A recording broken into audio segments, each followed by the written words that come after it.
Ela chegou na computadora e falei, deixa eu tirar. Não, nem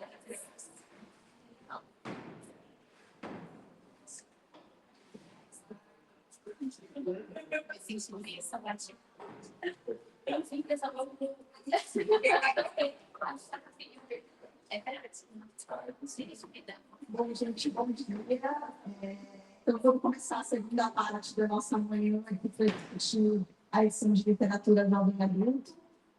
Nós temos aqui uma mesa super especial. Acho que é já um histórico, porque nós temos 5 mulheres formadas em editoração aqui nessa mesa, muitas gerações.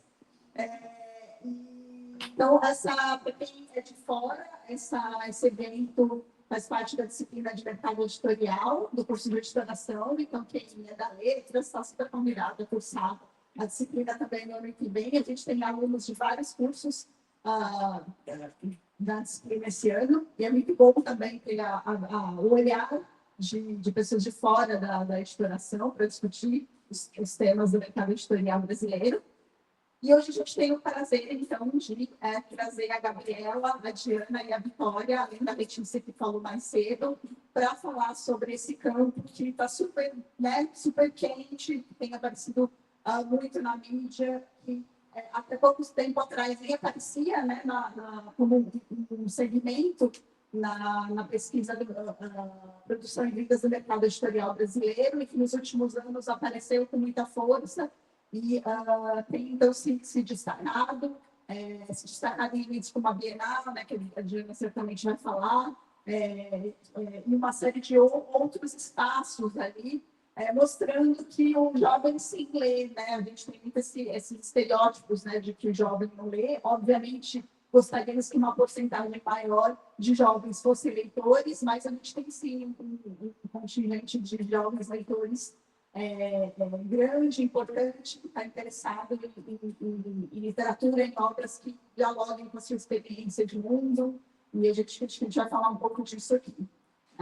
Então, só em termos aqui da organização do evento, os alunos da disciplina, tanto os alunos quanto os convidados de fora, se puderem, por favor, usar o QR Code para fazer cuidar da lista de presença aqui do evento. Então, preencher aqui para eu saber quem estava presente, para poder emitir os certificados depois. Então, aqui já é assim, ganha um, comprar um, ganha outro, Vem para a aula, já vem o certificado para colocar no Lattes. Então, assim, vocês com certeza, as convidadas, certamente, vão ter certificado, com as nossas convidadas. E no final, eu coloco novamente o QR Code, vou só um minutinho para o pessoal conseguir ler aqui o código. Foi? E, bom, eu tive que... professora, assim, a gente filma, serve a linha, monta a mesa, dá aula, tudo ao mesmo tempo. Então, a minha cola estava no celular, eu tive que improvisar. Agora, no intervalo, e fazer uma cola nos slides para o celular da filmar, eu consegui fazer a apresentação aqui. Então, desculpa. A gente tem, então, em primeiro lugar, a Diana Lassi, assim, para você seu nome, que é editora e curadora, com foco em literatura de entretenimento e young adult. É formada em editoração, ganhou o prêmio Jovens Talentos Clandestinos em 2008 pela criação da Flip Hop, primeiro festival literário voltado ao público jovem do Brasil. Ela trabalhou também por 11 anos na Companhia das Letras, onde atuou na criação do selo seguinte e foi pioneira no trabalho com redes sociais e influenciadores literários. Desde 2020, a curadora responsável pela programação do palco principal da Bienal Internacional do Livro de São Paulo. A nossa segunda convidada também, a Companhia das Letras também é aqui presente, Assim, é difícil também falar de formação de editoração sem nunca ter passar. Eu não sei pela Companhia das Letras, é raro. Então, a Gabriela é formada também em editoração, tem um MBA em marketing pela USP, então, aproveitando, o que o curso não dá conta, a gente corre atrás. A Letícia é um exemplo, fazendo TCC sobre marketing editorial, a Gabriela também com um MBA em marketing. E ela foi editora de ficção na Planeta, onde trabalhou com livros de diversos gêneros, e atualmente é editora na Seguinte, do seu Companhia das Letras, voltada para o segmento jovens adultos. E a Vitória também graduada aqui no curso de editoração e atuou também na Companhia das Letras, mas também no MASFI, seria Young da Editora Nacional. Atualmente ela trabalha na Editora Carochinha, mas atua também como top 10 parecerista, preparadora e revisora, prestando serviço para várias editoras desse segmento jovem adulto, como a Galera Record, a Harlequin, a Pitaia, a Paralela e a BM. Então, nós temos uma mesa aqui de pessoas gabaritadíssimas para falar sobre esse tema. E eu organizei, assim, os alunos, então, mandaram perguntas, e eu organizei em blocos, então eu vou ler alguns grupos de perguntas, e vou passar a bola para vocês, e aí a gente tenta também controlar o tempo para fazer uns blocos assim, de 10, 15 minutos, para conseguir passar por todos os temas que foram surgindo aqui, e ter um tempinho também para as perguntas no final. Então, o primeiro, né, acho que aqui a gente tem uma apresentação formal, mas a primeira rodada, eu acho que seria legal vocês se apresentarem, né, com suas palavras e contarem também dessa jornada de vocês do curso de editoração para o mercado editorial, né, para a Bienal, né, como vocês chegaram, né, no segmento jovem adulto, isso era algo que vocês já tinham desejo de construir uma carreira nesse segmento, ou se foram oportunidades que foram surgindo. E tem uma pergunta da Luísa, especificamente falando qual a habilidade necessária de todos que vocês aprenderam no curso de editoração. Acho que a gente está sempre tentando aplicar, né? Mas será que serve para alguma coisa que a gente está estudando? Né? Então, pensando um pouco nessa relação entre o que vocês aprenderam e a jornada profissional de vocês. Eu acho que eu vou passar o microfone, porque esse aqui é meio distante, esse aqui é mais fácil de controlar. Começa então? Pode começar. Então, tá. Primeiro, bom dia. Estou um pouco intimidada com todos, assim, eu me formei, eu entrei em editoração em 2016, me formei em 2021, porque eu fiz um intercâmbio. E eu amei o curso, eu sou muito defensora, assim. Tem muita gente que faz o curso e não gosta, mas sempre fala assim, não, eu amei, cara, tipo, eu realmente amei. Tá, tirando algumas matérias, mas eu amei a grande maioria. Mas, enfim, eu amei participar de tudo e eu fui muito participativa da faculdade no geral. Eu acho que um conselho, me sentindo muito velho, mas eu tenho um irmão que está fazendo letras agora, eu sempre falo isso para ele, que é você se abrir para o ensino como um todo, assim, não só para a ECA, não só para o CJE, essa coisa que o professor mesmo falou, né, de você correr atrás. Aqui na USP tem literalmente todos os cursos possíveis. Eu fiz arqueologia, eu fiz literatura árabe, eu fiz um monte de coisa. Eu me graduei com mais crédito de expectativa do que eu precisava. E eu acho que isso é muito bom, mas enfim, voltando. Eu me formei em 2021, aí fui fazer intercâmbio em 2018. E aí eu voltei e já consegui um trabalho como estagiária na Planeta, que é uma editora espanhola. Eu tinha acabado de voltar da Espanha, acabou sendo um ponto ali que o meu chefe espanhol gostou. E aí eu acabei entrando lá como estagiária, fazendo de tudo para todo mundo, editorial. E aí veio a pandemia, e eu estava já eu ainda estava como estagiária, me efetivaram, e acabou que antes da pandemia, literalmente 2 semanas antes, uma editora tinha se demitido para ir para outro lugar, então tinha um lugar vago de editora. É claro que não me colocaram como editora, mas eu fui nesse espaço, eu fui ajudando e fazendo coisas, contratando livros, enfim. E aí acabou que foi esse meio que um momento perfeito, apesar do terror do mundo inteiro, o momento perfeito para eu focar nisso e conseguir ali virar editora e assumir alguns selos lá da Planeta. Eu acabei que no meu fim, assim, quando eu saí de lá, no último período, eu já estava trabalhando com vários tipos de livros e com vários selos diferentes, então eu estava literalmente de livros infantis até livros eróticos, e era muito legal. E, enfim, foi mais ou menos isso. E aí eu saí de lá para ir para a companhia, que sempre foi um grande sonho, assim, um grande objetivo. para trabalhar na seguinte, que é a Diana pode falar mais qualquer um aqui, é um selo que formou e ainda forma muitos leitores e formou a minha geração, eu ia, sei lá, eu fui na Bienal colocar o vestido da seleção, assim. Eu sei que você deve ter pessoas que não, mas a seleção, né, teve uma Bienal, algumas Bienais, que é a seguinte, levava o livro, o vestido da capa do livro.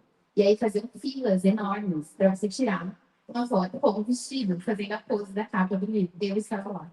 E aí, enfim, basicamente é isso. Aí, então, eu tentei achar pra minha entrevista, né? Chegar bem, mas não achei. Mas, enfim, basicamente é isso. Eu trabalhei na Planeta, agora eu trabalho na seguinte e fiz a inscrição. Se você achar essa foto um dia, eu tô olhando, esse vestido voltou na minha mala, nos Estados Unidos. Justamente na viagem que eu fui para fazer pesquisa da Triathlon Pop. Bom, meu nome é Diana Passi, estou muito feliz com esse convite. E de saber, então, que tanta gente leu o livro assim, que eu trabalhei há muitos anos. Eu fiz editoração de 2006 a 2009. E eu até estava falando com a Gabi semana passada que, tipo, talvez eu tenha que fazer um PowerPoint para explicar a minha carreira, porque ela é bem sinuosa e ela está muito conectada, então, ao histórico do IA e das redes sociais de influenciadores urbanos. Está muito conectada. Então, assim, eu sou da geração, provavelmente a última geração, que se lembra como era não ter internet. Eu nasci em 86. Então, eu ainda tenho essa lembrança de como era, então, essa época. Então, você tinha que ligar na livraria para saber, tipo, quando que você não recebeu o novo livro da série XYZ? E aí, moça, essa raiva específica que você ligou, falava, tipo, vamos ver no dia X. Você sabia que, então, no dia X, você podia buscar o seu livrinho lá na Saraiva, do teu bar. Mas, enfim, quando chega a internet, e a princípio não era um espaço tão comercializado, em que as marcas estavam, mas eu descobri o mundo dos fandoms. Eu sempre fui uma pessoa muito de fã, uma pessoa muito fã. Então, eu me envolvi desde o começo, então, isso foi então, nos meus últimos anos de colégio já, em fandoms na internet, escrevia fanfic, tipo, de banda e tudo mais, mas também, tipo, espaços para comentar algumas séries de livros. É, e aí, por causa disso, eu não ia fazer exploração inicialmente, eu fiz assim, mas eu descobri que, tipo, não, calma, existe um curso para trabalhar com livros. E aí, então, vim fazer exploração, como, então, uma grande amante de livros, como fã de livros. Mas, assim, como a maioria de vocês perceberam, o curso não aborda tanto ainda essa questão mais mercadológica e justamente esses segmentos literários que são mais voltados para público, para marketing, para mercado, tudo mais e tal. Ainda é uma coisa, é uma visão antiquada do que é o livro e do que é o trabalho com o livro. E aí o que aconteceu foi que, enquanto eu estava no curso, surgiu uma plataforma chamada Twitter. Pois é, no final. Que foi a primeira rede social, assim, que existe de Orkut, Facebook e tudo mais, mas era a primeira vez que você conseguia acompanhar pessoas que você não conhecia. Porque até então, você, tipo, mandava um convite e a pessoa tinha que te aceitar para você seguir o que ela estava postando. E o Twitter era meio que assim, a primeira vez que você podia só, tipo, não, eu gosto do que essa pessoa está postando, vou acompanhar. Então, como eu já andava muito na internet, eu achei isso muito legal. E como eu estava na editoração, e eu sentia falta um pouco dessa parte do, tipo, de acompanhar a coisa mais na prática, de saber como era dentro de uma editora e tudo mais, eu saí seguindo todo mundo que eu podia, é, de editora, de escritora, de críticos literários, agentes literários. Eu aprendi muito seguindo agente literário no Twitter. Mas isso, na época, era basicamente só mercado Estados Unidos e Inglaterra. Assim, tipo, ainda estava começando, quando eu estava fazendo o curso, eu estava começando aqui no Brasil. Mas eu aprendi muito sobre o mercado, sobre a prática e tudo mais, a partir de redes sociais.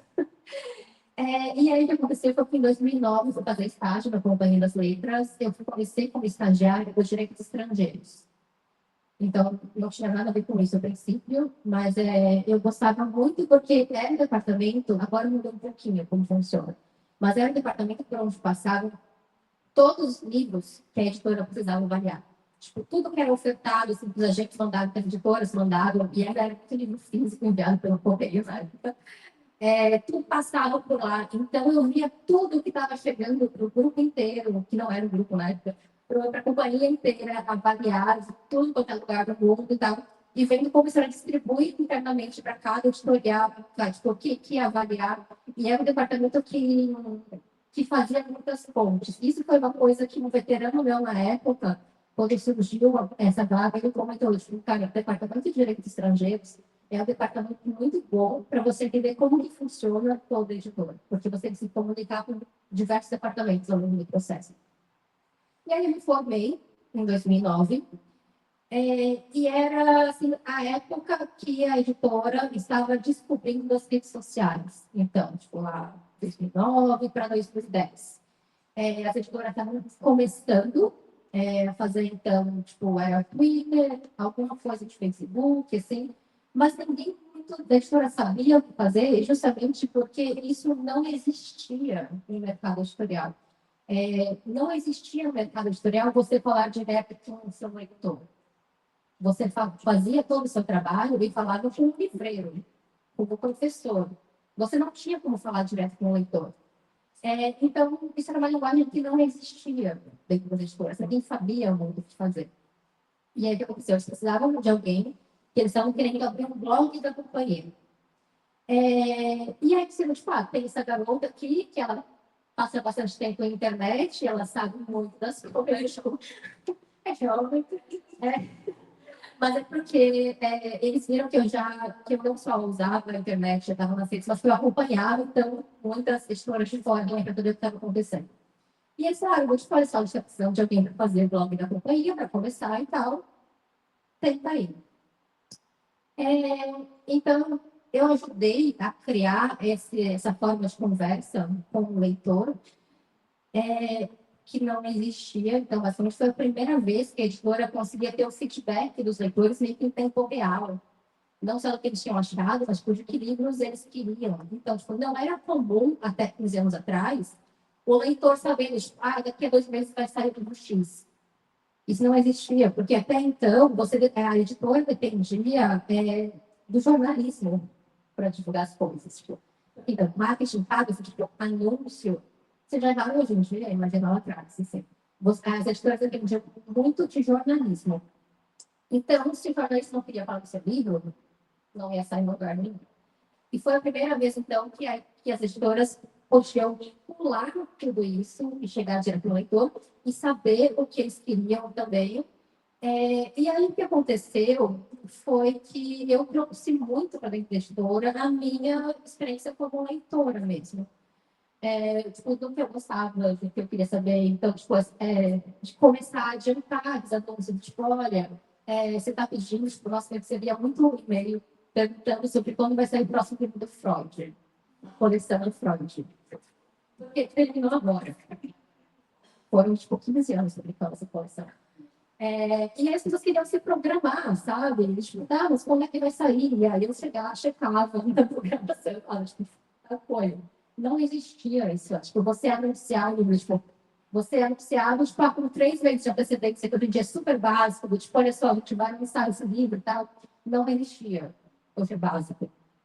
E outra coisa, como então eu entrei na editora, como uma aluna da editoração, e isso é uma coisa que eu sentia muito quando eu estava dentro da companhia também, tipo, e ajudando a treinar muitos estagiários.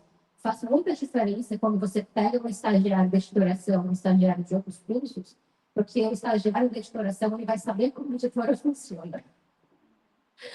Então, eu já tive muito que parar e explicar para as pessoas, tipo, o que é cada departamento, qual é o fluxo do livro, tudo mais, aquela coisa que vocês aprendem na introdução, na editoração, na comissão restrita, mas que, para quem vem de outros cursos, não sabe. E eu sou uma pessoa extremamente nerd e eu gostava de, tipo, de saber de todas as etapas. E então, quando eu assumi o blog da companhia, eu falei, tipo, gente, eu acho isso muito interessante. E eu acho que uma coisa muito interessante quando você é editora, você vê o quanto que as pessoas que estão lá dentro também são apaixonadas por isso, também são leitores. E aí eu falei, tipo, vou usar o blog para mostrar, tipo, abrir esses bastidores para os nossos leitores e mostrar como que os livros são feitos e quem são as pessoas por trás disso. E que é uma coisa que, tipo, gente como a gente, sabe? Tipo, a gente também é fã, a gente também é leitor, a gente também curte o livro desse autor que você curtiu, sabe? E abrir um pouco, desmistificar um pouco isso. E aí, realmente, tipo, deu muito certo. E a editora começou a perceber isso, então, foi a partir da morte do Saramago. Porque, então, como a gente já estava acostumado a trabalhar só com jornalismo, você depende da vontade dos jornalistas, e jornalismo funciona muito em questão de exclusividade. Eu não tenho essa questão de exclusividade, como você entende. E aí a editora percebeu que não precisava mais depender tanto de estar negociando com os jornalistas com as questões, porque a gente tinha o nosso próprio meio de comunicação agora, tipo, com o blog, com as redes sociais e tudo mais, que a gente podia criar, então, os próprios movimentos para falar sobre, tipo, fazer as próprias pautas, não depender de outros criarem as pautas por nós. E aí, enfim, passei alguns anos fazendo o blog da companhia, e no meio disso, o que acontecia é que começou a chover na editora e-mails de blogueiros pedindo livros, porque tipo, queria fazer uma resenha e tudo mais.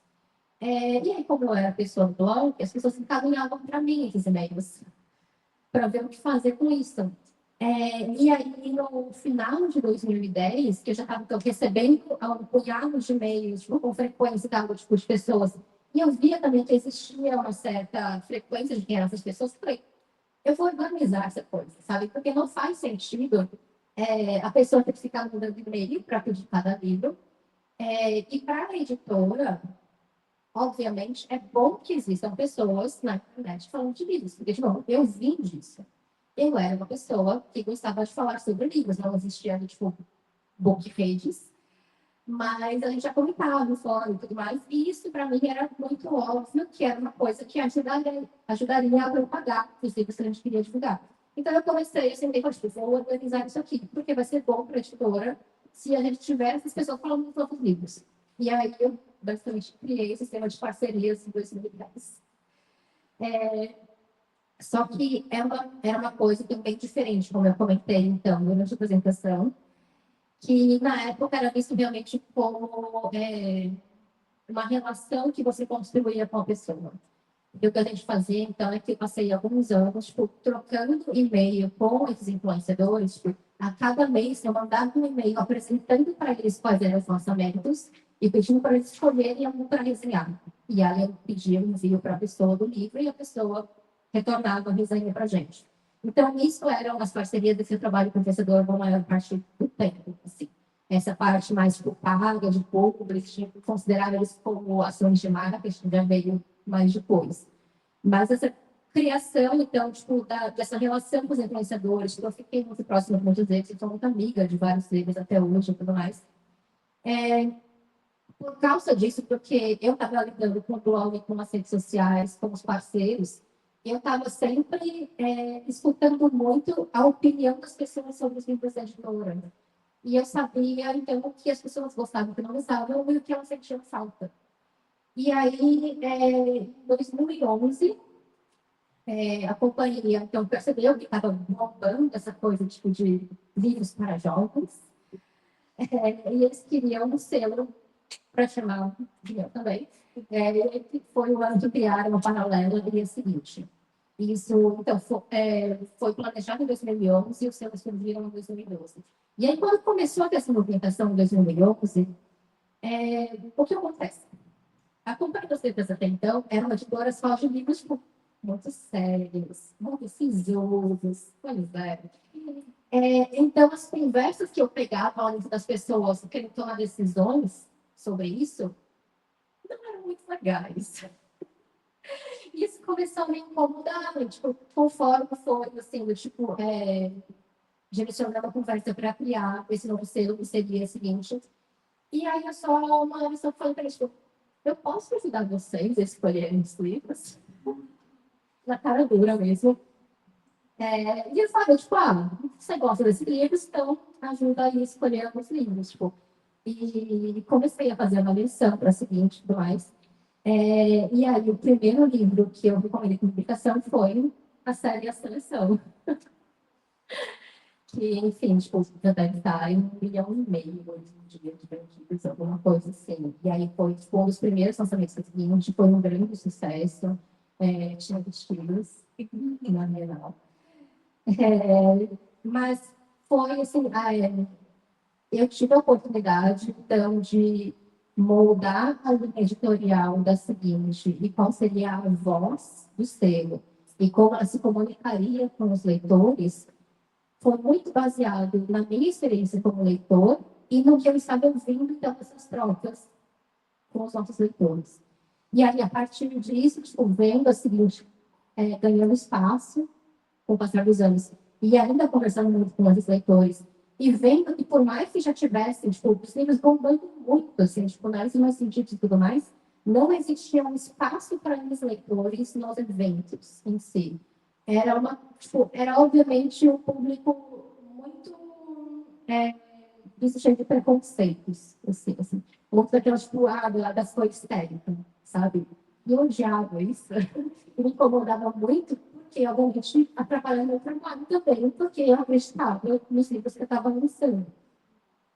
E aí eu falei, tipo, bom, se ninguém vai apoiar a gente direito, eu vou criar umas próprias pastas.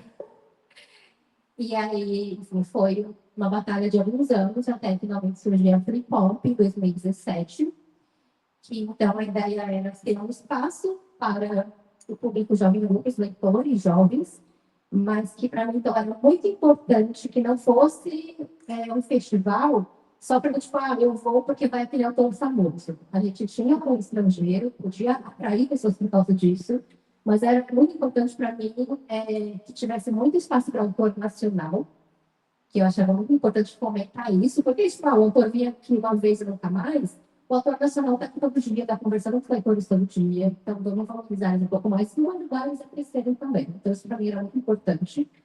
E é uma questão de você também ajudar o leitor a se encontrar enquanto leitor, assim, dentro da carreira dele como leitor, assim. Porque ele pode chegar no primeiro ano então, foi um leitor muito iniciante, assim, tipo, conhecendo só as séries mais estouradas, mas ele vai naquele evento, ele vai ouvir um pouco mais, ele vai conhecer outros autores, vai conhecer outros leitores, vai conversar, e aí no próximo ano ele já vai voltar conhecendo um pouco mais. E aí no terceiro ano, e eu vejo, já veio gente que veio falar comigo que hoje em dia está publicando, que virou escritor, que estava lá no primeiro FEPOD. Eu achei isso muito legal, assim, de você ver como ajuda as pessoas, tá? Porque tinha muito esse viés horizontal, tipo, eu queria realmente um momento de troca, que a gente pudesse conversar com os leitores, mas que os leitores não pudessem conversar com a gente. E aí, enfim, fiz a FEPOD nos 4 primeiros anos, as 3 presenciais, a primeira da pandemia, e aí parei de fazer e bati na porta da Bienal e falei, tipo, oi, estão disponível? E aí é o que eu faço até hoje. Eu já fiz 3 edições, então, uma virtual e 2 presenciais. Eu sou responsável pela programação do palco principal, então, escolhendo os autores estrangeiros e nacionais que vão participar da programação, participam dos temas falados, e tendo muitas conversas com todos os players do mercado, editores e demais, para ver o que elas estão lançando, o que é importante para elas divulgar, o que elas estão achando, e tentando criar, então, esse grande momento, para mim, é Bienal, um momento em que a gente vai conectado, tipo, as editoras e o público. E eu gosto muito de trabalhar com o público, assim, é até um pouco curioso. Um amigo meu que me conhece desde que eu entrei no mercado, ele fala, tipo, como é que, como é que você foi pago a Bienal, o maior pago da Bienal, sendo que você é uma pessoa extremamente introvertida e tímida? Porque eu não sei, eu nunca imaginaria. Mas foi muito porque, então, durante toda a minha jornada, eu sempre quis ser muito fiel a esse meu lado fã, esse meu lado leitora. E eu me identifico muito, então, com os nossos leitores. Então, eu sempre, tipo, fui crescendo nisso, mas tentando cavar uns passinhos para eles também. E aí foi por isso que eu acabei no maior evento da América Latina de livros, basicamente. Eu falei, não, por isso que eu imagino, foi bom, já uma aula também sobre o desenvolvimento desse campo nos últimos 15 anos. E vou. Oi, gente, bom dia. Sou a Vitória. Eu tô bem sem jeito, porque, assim, quando eu recebi o convite e eu também estive na semana de recepção no começo do, sei lá, fevereiro, e eu fiquei, gente, mas eu acabei de me formar, o que eu tô fazendo aqui? Eu me sinto muito pitiquinha, mas é isso. Eu entrei em editoração em 2020, no prático da pandemia. Fui uma caloura aí da pandemia, completamente online, tudo meio novo, descobrindo. Assim, 3 semanas de aula. 3 semanas de aula. É verdade, o único evento que eu lembrava era a semana de recepção e depois era só aulas no Meet, provas. E aí me formei em dezembro de 2023, que eu nem lembrava que era 2023. Então é relativamente recente. No começo, assim, de editoração e tudo mais, eu acabei indo um pouco mais para o lado da comunicação, né? Eu fui diretora de comunicação na Com Arte Júnior, com a Letícia também. E aí eu consegui um estágio de comunicação na Prefeitura de Pesquisa, aqui na USP mesmo. E aí eu estava achando que eu ia mais para essa parte de comunicação, achava um pouco difícil, tipo, entrar em editoras. Aí, um belo dia, assim, durante a pandemia ainda, acho que estava no finalzinho da pandemia, eu vi que abriu uma vaga de site na companhia e eu falei, por que não? Né? Tipo, eu imaginei que, sei lá, só ia trabalhar na companhia quando eu tivesse uns 30 e poucos anos, vários anos de carreira e tudo mais. Mas tentei a sorte e ainda bem que eu tentei, porque eu consegui o estágio. E aí eu entrei na companhia em 2022 e fiquei até março do ano passado. E é isso, eu, com a Gabi, fazendo o Planeta também, fui uma estagiária de tudo. Eu fazia de tudo um pouco, fazia envios, fazia pagamentos. Quando a companhia mudou de sistema, eu era uma pessoa que estava tipo, assistindo todos os treinamentos. Eu fiz tutorial de treinamentos para outros estagiários. Fazia as páginas da Amazon, né, que a gente chama de Amazon+, que é quando você vai lá, tipo, tem da editora, tem um trecho bonitinho do livro, umas artezinhas e tudo mais. Eu fazia aquilo, ainda faço hoje como freela.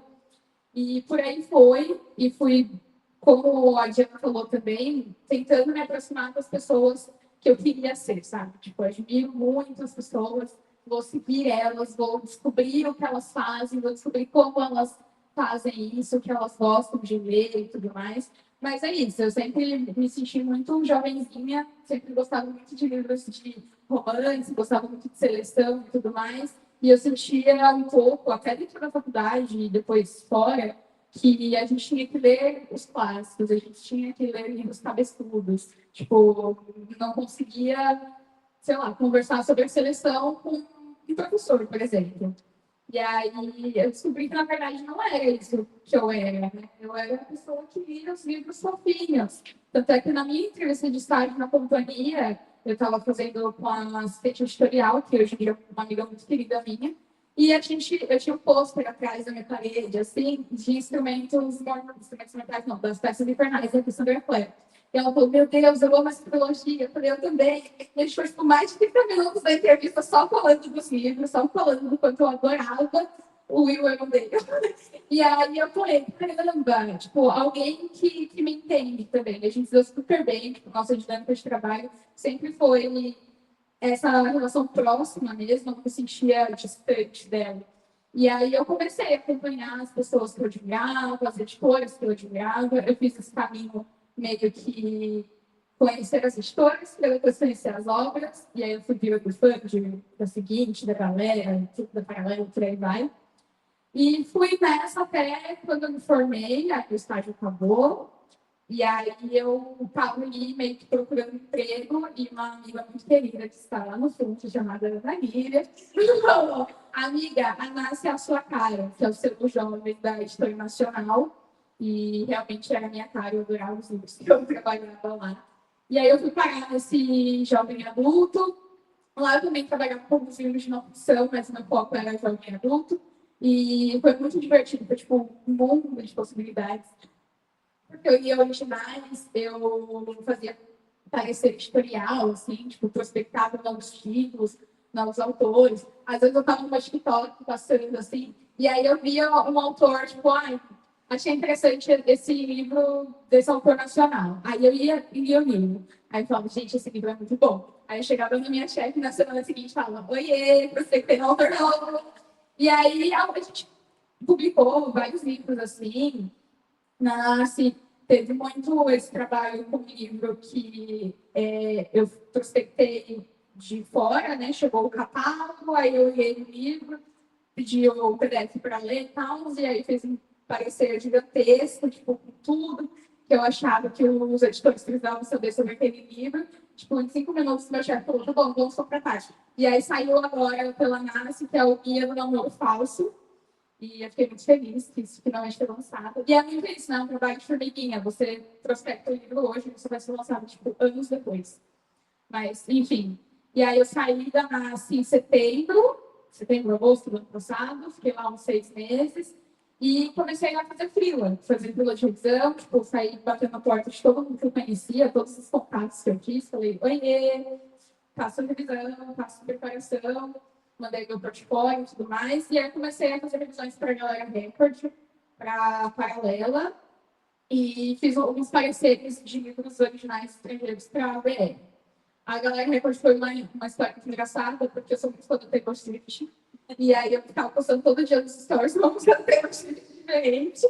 E aí eu continuo até hoje. E a editora assistente da Galera Record, que eu não tenho ideia de como a gente começou a se seguir no Instagram. Tipo, um belo dia só você uma música do Taylor Swift e conseguiu um freela, primeiro deles. Ela me mandou uma DM falando, tipo, a gente tem um livro aqui sobre a Taylor Swift, e a gente queria uma visão mais, assim, de fã mesmo, né? Uma coisa mais cuidadosa. Você topa fazer a revisão? Falei sim, imediatamente, não tinha nem discussão. Surtei, chorei no banheiro, liguei para minha mãe. Falei, mãe, pelo amor de Deus, vou fazer uma sobre a Taylor Swift.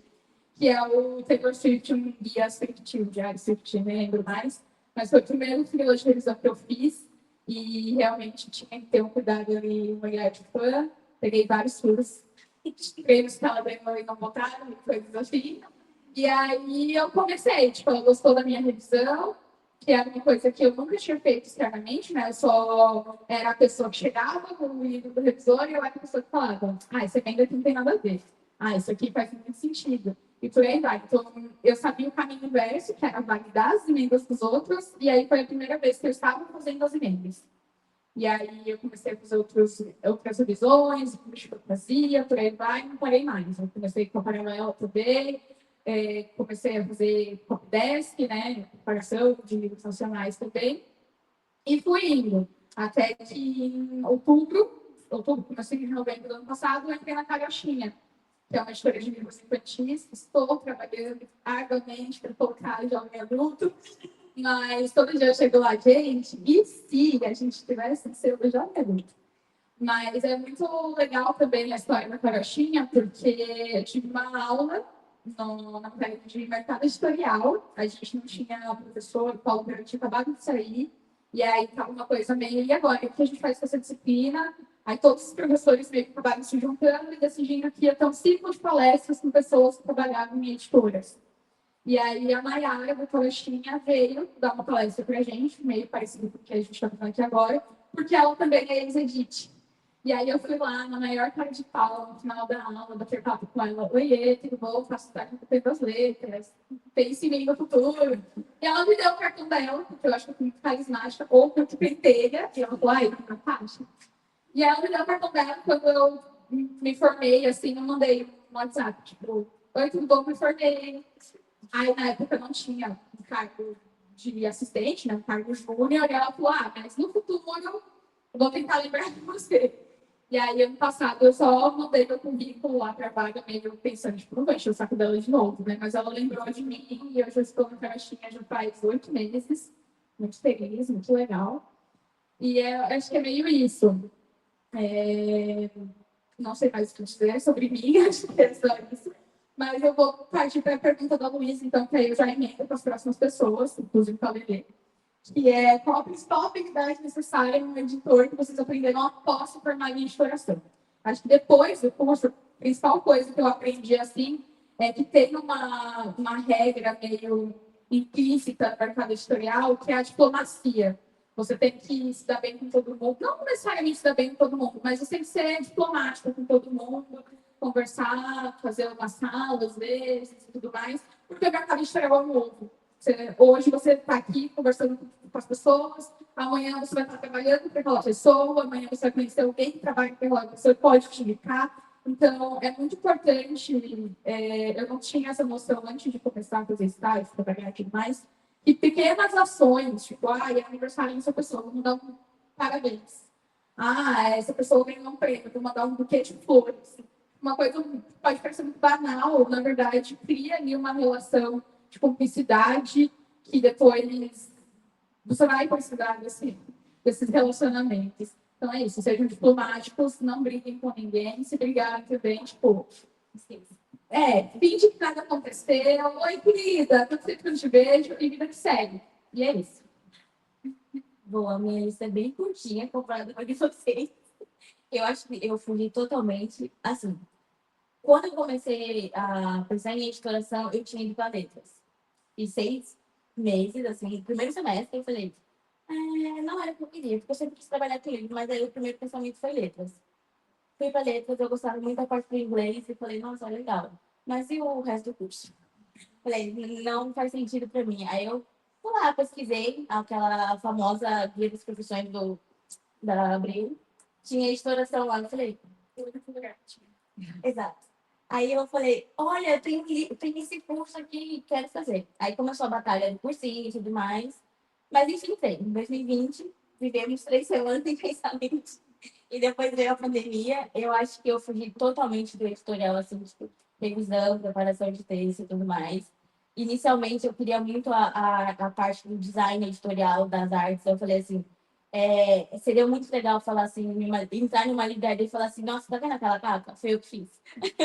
Mas depois eu mudei completamente de novo, que eu descobri a parte de comunicação, de marketing, e foi aí que eu me encontrei bem mais, que me senti realizada, porque eu ia trabalhar com isso dos dois, que era design e a comunicação e escrita e tudo mais. Falei, me encontrei aqui agora. Mas assim, meus estágios foram bem mistos. Meu primeiro estágio foi em uma escola de negócios e tudo mais, onde eu fazia diagramação, foi a preparação das aulas, assim, dos materiais. Depois eu fui para a editora Melhoramentos, no início que eles abriram um selo jovem adulto deles. Eles não tinham um nome para esse selo, era Melhoramentos mesmo. Fiquei brevemente, porque eu fiquei, enquanto durou o selo, praticamente. E depois eu migrei para as outras áreas, assim, trabalhei na USE por um tempo, que é uma editora de livros infantis. Fiz de tudo um pouco lá. Eu era assistente editorial, mas ao mesmo tempo eu era assistente de comunicação, de marketing. Então eu vivi intensamente esse momento. E depois que eu já tinha me descoberto dentro do marketing, eu comecei a fazer curso do Senac. Inclusive, gente, o Senac é muito legal. Façam curso lá. E eu encontrei a área de marketing lá e fui fazendo. Isso agregou muito no meu TCC, porque não tinha muitos materiais, tipo, essa vivência do marketing em si. Então, a minha experiência foi bem curtinha. Assim, fiz poucos estágios, eu acho que eu fiquei muito tempo no primeiro, que era de diagramação, e depois eu fui para melhoramento. Aí depois eu meio que fiquei um pouco desiludida com o mundo editorial, porque se você não sentiu isso, em algum momento do curso você sente. Então, não fiquem desanimados, assim, como a Gabi disse. Eu não me arrependo da escolha do meu curso. Eu amo exploração, assim. A gente passa perrengue, a gente passa nervoso, mas é muito bom. Eu adoro, tipo, eu adorei a vivência que eu tive aqui, principalmente com os colegas, porque a gente tem uma turma. Eu senti que a gente tem uma turma muito unida. E isso é muito importante, assim, já que a gente é uma turma bem competitiva, né? Enfim, basicamente, eu sou totalmente o oposto de vocês, que vocês ficaram num editorial, assim, muito rapidamente, assim, e gente, eu vou para comunicação, tchau. E aí eu fui para comunicação e agora, eu acabei de me formar, na verdade, né, eu apresentei meu TCC em fevereiro, então estou bem recente formada e agora eu consegui uma vaga na companhia, não fiz estágio lá, mas estou entrando agora, fiquei muito feliz. depois de muitas tentativas, vale dizer isso. Mas, enfim, chegou o momento. Eu acho que o meu conselho é seguir da Vitória, diplomacia, porque a gente sempre vai ter conflitos, mas não deixa esses conflitos tipo, de corroer ao ponto de você ficar muito ressentida e falar assim, eu não gosto dessa pessoa, nunca quero trabalhar com ela, porque nunca diga nunca, você vai trabalhar com ela em algum momento da sua vida e você vai ter que falar tudo bem. Assim, e não se vingue, por favor. Não é legal. Não, eu acho que não vai ser legal também. Vamos viver harmoniosamente. Enfim, acho que é isso. Muito legal, gente. Obrigada pela primeira apresentação. Acho que. Sim, vamos fazer um round bem rapidinho. Então, na verdade, eu tinha interpretado a pergunta como o que aprendeu no curso de exploração, mas a pergunta talvez seja que eu aprendi depois. E vocês respondam como vocês quiserem. Vou falar bem rapidinho, que é meio que você aprende aqui e lá fora também. É um conselho, pode parecer meio besta, mas seja vocês mesmos. Mas eu acho que eu sempre tive essa postura de ser muito aberta quanto ao que eu gosto de muitas coisas. Mas é muito o que a Sara falou, que talvez vocês falaram, de você deixar claro o que você como pessoa física, o seu CPF, o que você lê, o que você assiste, o que você ouve, o que você gosta, e a partir de você mesmo, você passar para os outros, porque você nunca sabe como vai ser, quem que vai estar disputando, ou quem que vai lembrar de você e vai falar, acho que você tem perfil para isso, ou vamos começar tal projeto e tal. Sei lá, um exemplo que eu uso aqui de dentro foi que eu fiz o meu trabalho, meu TCC sobre fanfiction de Os Miseráveis, de Bruno, com o Thiago. Então, tipo, eu não tinha nada a ver, assim, com ele, e aí eu fui explicando para ele, que assim, eu gosto muito disso, você seria o meu orientador? Aí ele, tá bom.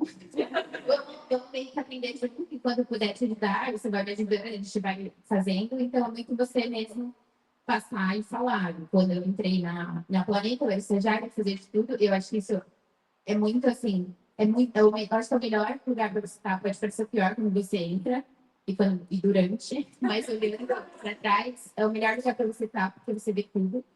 E eu estava num lugar muito ingrato, assim, porque eu ficava no meio de um departamento que não era o meu, era do marketing, porque eu ficava diretamente na frente da sala do meu chefe. Então, eles podiam falar assim, Gabriela, e eu ia ouvir, mas não tinha nada a ver com as outras pessoas. Mas eu aprendi depois que foi um lugar ótimo, porque eu ouvia tudo que acontecia na editora, porque as pessoas falam, estagiária passa com leite. E aí você vai aprendendo as coisas. Então, eu acho que meio que ser uma esponja e também estar sempre aberto e ser honesto no que você gosta, falar para as pessoas. Tipo, eu gosto disso, eu me interesso por isso. E sou aberta a me interessar por outras coisas também. Então, acho que eu expandiria pelo que você falou, esse que espaço seja você mesmo, até para uma questão maior, que eu queria que você falasse, os passos foram todos muito para editorial, então eu nunca fui, na verdade. Mesmo então, quando eu comecei a fazer mais prospecção para a seguinte avaliação e tudo mais, eles me convidaram para virar, tipo, editora, só editora mesmo, porque eu estava até então na comunicação e marketing, eu falei, não, tipo, se eu refusei um trabalho no editorial de uma companhia, mais uma vez, porque eu falei, tipo, eu só consigo fazer o que eu consigo se eu tiver frente a ouvir os leitores. E para continuar ouvindo os leitores, eu preciso continuar trabalhando em comunicação e marketing. Então, eu negociei lá dentro para ter um pezinho em cada ano. E para mim era crucial, assim. Então, o que eu diria muito o que foi muito importante para mim, justamente foi não enxergar isso como caixinhas, assim. Eu acho que até pelo jeito como o curso é estruturado, como a gente conversa, às vezes fica muito isso, tipo, você vai para editorial, para arte, para comunicação, para marketing, para produção, mais só fica muito sedimentado, quando na prática não é tanto. E, na verdade, é muito vantajoso você saber transitar bem. E eu digo isso por experiência própria, porque, assim, tipo, quase nenhum dos meus trabalhos ao longo da minha carreira inteira já existia quando eu comecei a fazer ele. Tipo, são coisas que estavam surgindo sempre, seja porque queriam fazer alguma coisa ou porque eu propus, tipo, olha, acho que vai ser interessante e as pessoas aceitaram, assim. Mesmo assim, tipo, ser curador do Papo da Bienal, não existia, tipo, cargo curador da Bienal, então foi batendo na porta.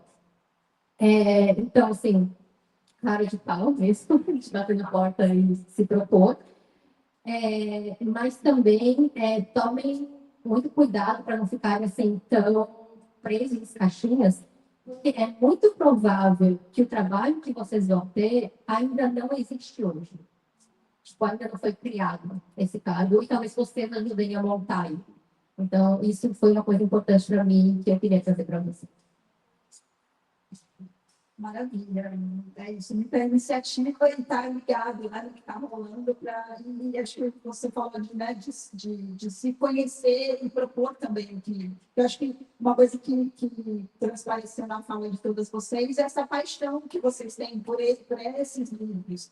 Né? E acho que essa paixão, se colocar no lugar, ser também leitor, ser leitor não só do ponto de vista profissional, mas, né, do ponto de vista do prazer de ler aquelas obras, permite que vocês entendam os leitores de uma outra maneira, né? E tem uma conexão muito forte que se transfere, então, para essa relação comercial, empresarial da editora, né? Do diálogo com o leitor enquanto cliente, enquanto audiência do que vocês produzem. Muito legal. Bom, vamos então, né, a gente tem mais ou menos uns 45 minutos, então eu acho que a gente vou trazer o tópico geral e talvez direcionar cada bloco para uma pessoa e as outras pessoas que quiserem complementar também, obviamente podem, mas só para a gente conseguir tratar um pouco de todos os tópicos, né?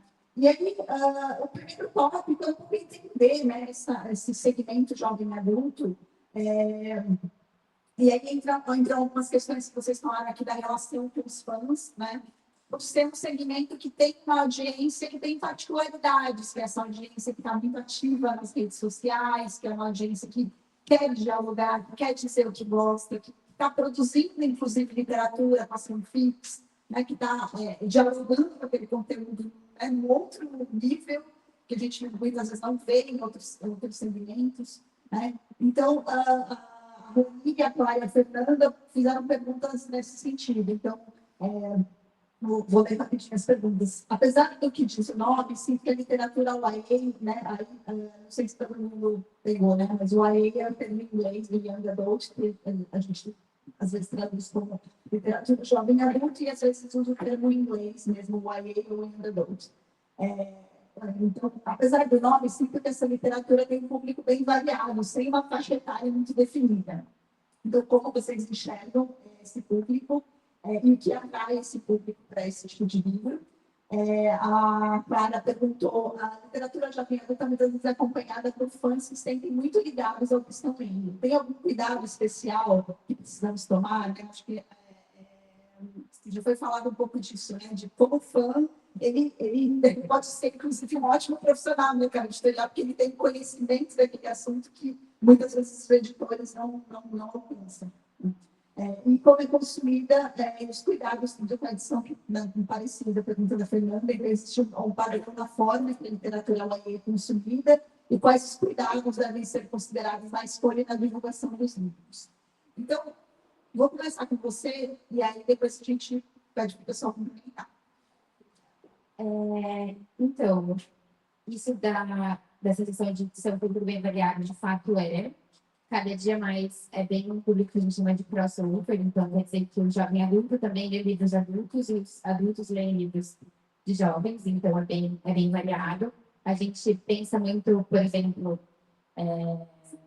Sports Romance, vou dar um exemplo que está fresquinho agora. Sports Romance tem os livros de rock, que por motivos inexplicáveis pegam muito no Brasil, um lugar super de rock, né, para isso. E, por exemplo, aí você tem vários livros eróticos mesmo. Então, tipo, livros com cenas bem hot e que são claramente 18+, mas que você vê pessoas de 14, 15 anos lendo e tudo bem. E aí você pega livros clean, que a gente chama, que são é o mesmo conceito. Então, também os Sportsmans, também eles são apaixonados, mas eles têm 17 anos e eles só se beijam e não acontece nada.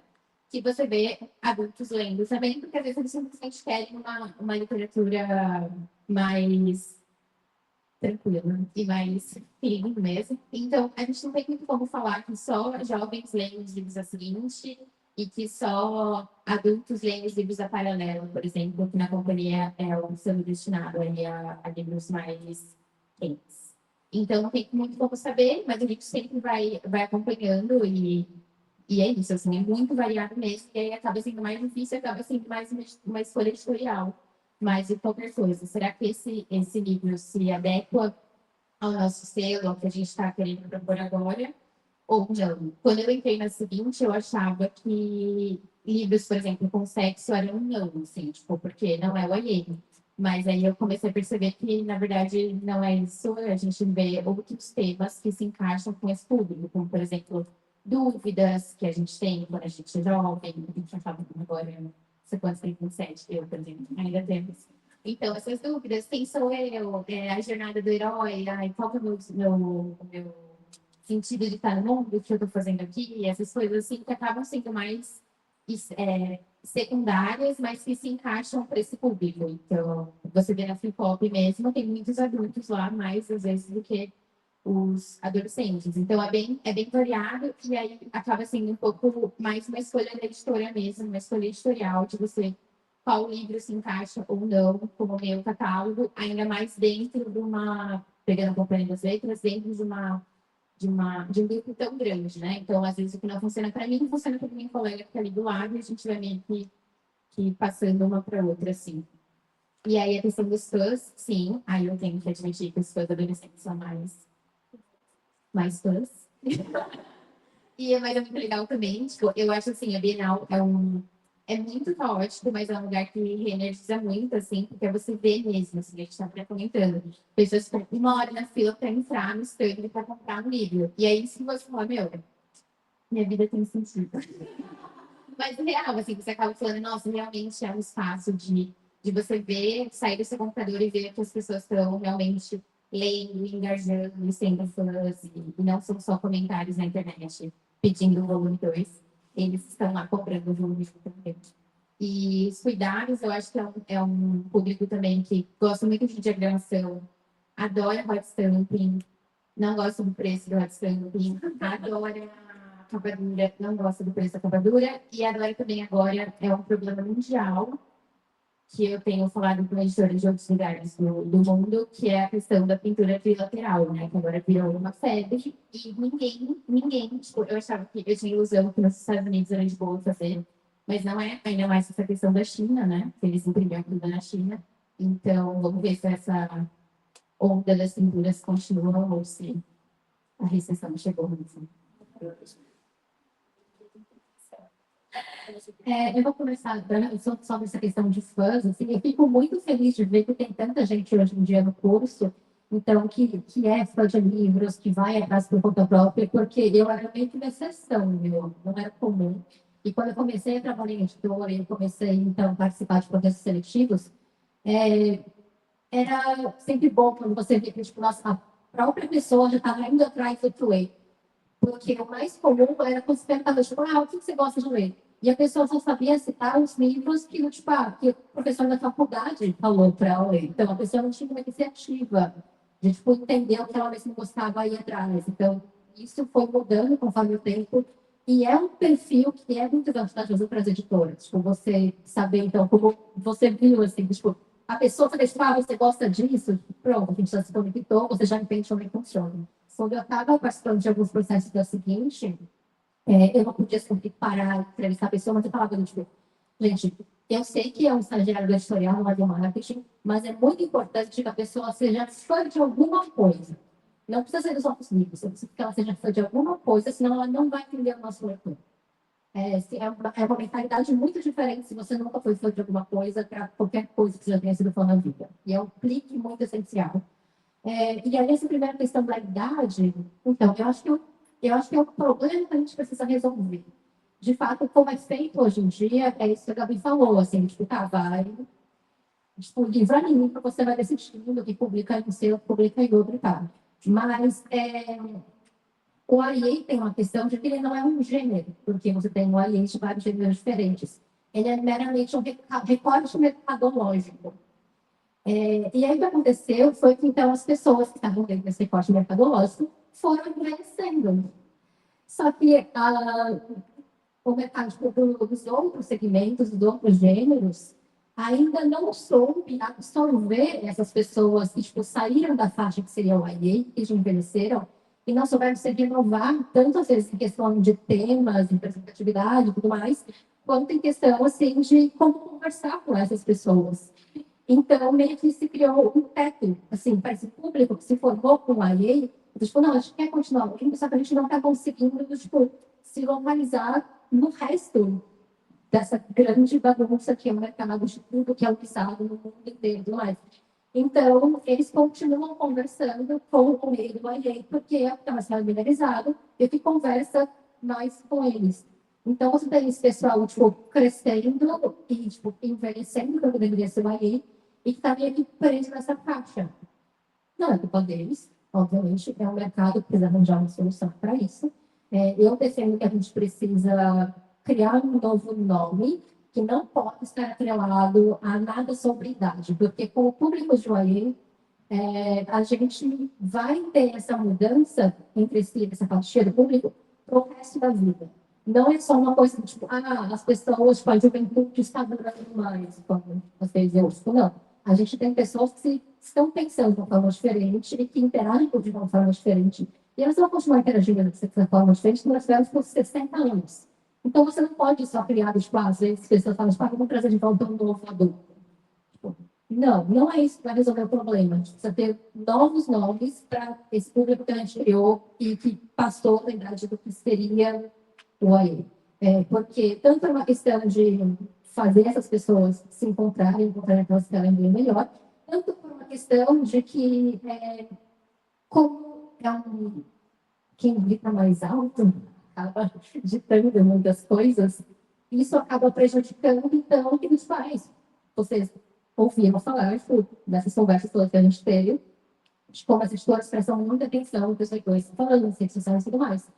E aí, então, se um monte de leitor começa a pedir só livros ou mais, as editoras, que inicialmente eram IA voltadas para, tipo, 13 até, tipo, 20, 20 ou que é o que a gente trabalhava, que uns anos atrás e tal, mas fala, tipo, não, mas esse está vendo isso, não está pedindo, e começa a enviesar as publicações muito mais para isso, e aí você acaba prejudicando o público que é um pouco mais novo, que ainda não chegou nisso, e que às vezes ainda não está interessado tanto nesses temas assim, mas que porque está tudo muito bagunçado, misturado, está meio perdido, e isso corre o risco de a gente não conseguir ajudar alguns desses leitores, mas vamos fazerem a ponte, porque o mercado está sendo muito inundado de livros que não são teoricamente OIA, mas que estão sendo divulgados como OIAs. Vocês querem? Pega por 2 segundos de comentário. Primeiro, isso de realmente definir é muito difícil, até porque na Nacional a gente tinha esse problema, assim, será que esse livro não está um pouco pesado demais para análise? Tipo, como que eu vou encaixar ele ali? Aí até tentaram, né, falar, não, agora a análise não é só jovem adulto, agora a gente também tem um novo adulto. Mas é muito... Não dá para você encaixar, tem coisas que estão muito no meio ali, né? Então, é uma dificuldade ainda, não sei como resolver essa questão, mas o que eu queria falar era sobre esse outro tópico de cuidados que precisa tomar. Agora, olhando um pouco mais como revisor, um olhar para o texto, até quando eu miro os originais na Nacional, na companhia também, eu sempre prestava muita atenção de como aquilo está sendo dito. Nos livros de amigos a gente tem muita representatividade e tudo mais, mas é muito comum a gente ver no Twitter o pessoal falando, tipo, essa frase aqui ficou ofensiva, isso aqui ficou esquisito. E eu tentava ter esse olhar, né? De, tipo, será que as pessoas vão problematizar essa frase? Será que as pessoas... Porque, assim, nem sempre as pessoas que escrevem jovem adulto são pessoas que leem jovem adulto, que ainda se identificam nessa categoria.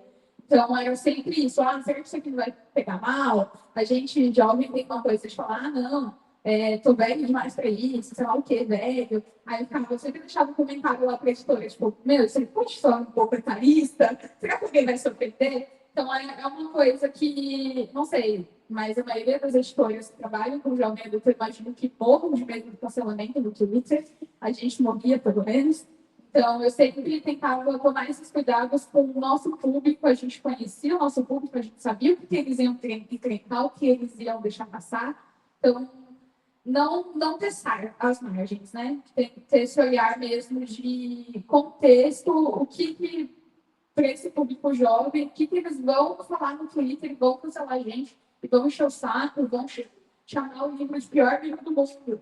Então, é uma coisinha que eu, como uma pessoa que consumia esse tipo de conteúdo, como uma pessoa que lia esses livros, que estava nas redes, no TikTok, no Twitter, no Instagram, eu conseguia alertar, assim, acender alguns sinais. E era, tipo, decisões que não dependiam de mim também. Tipo, eu ia para editoras, eu pensava naquilo, aplicava ou não, deixa assim mesmo, não deixa.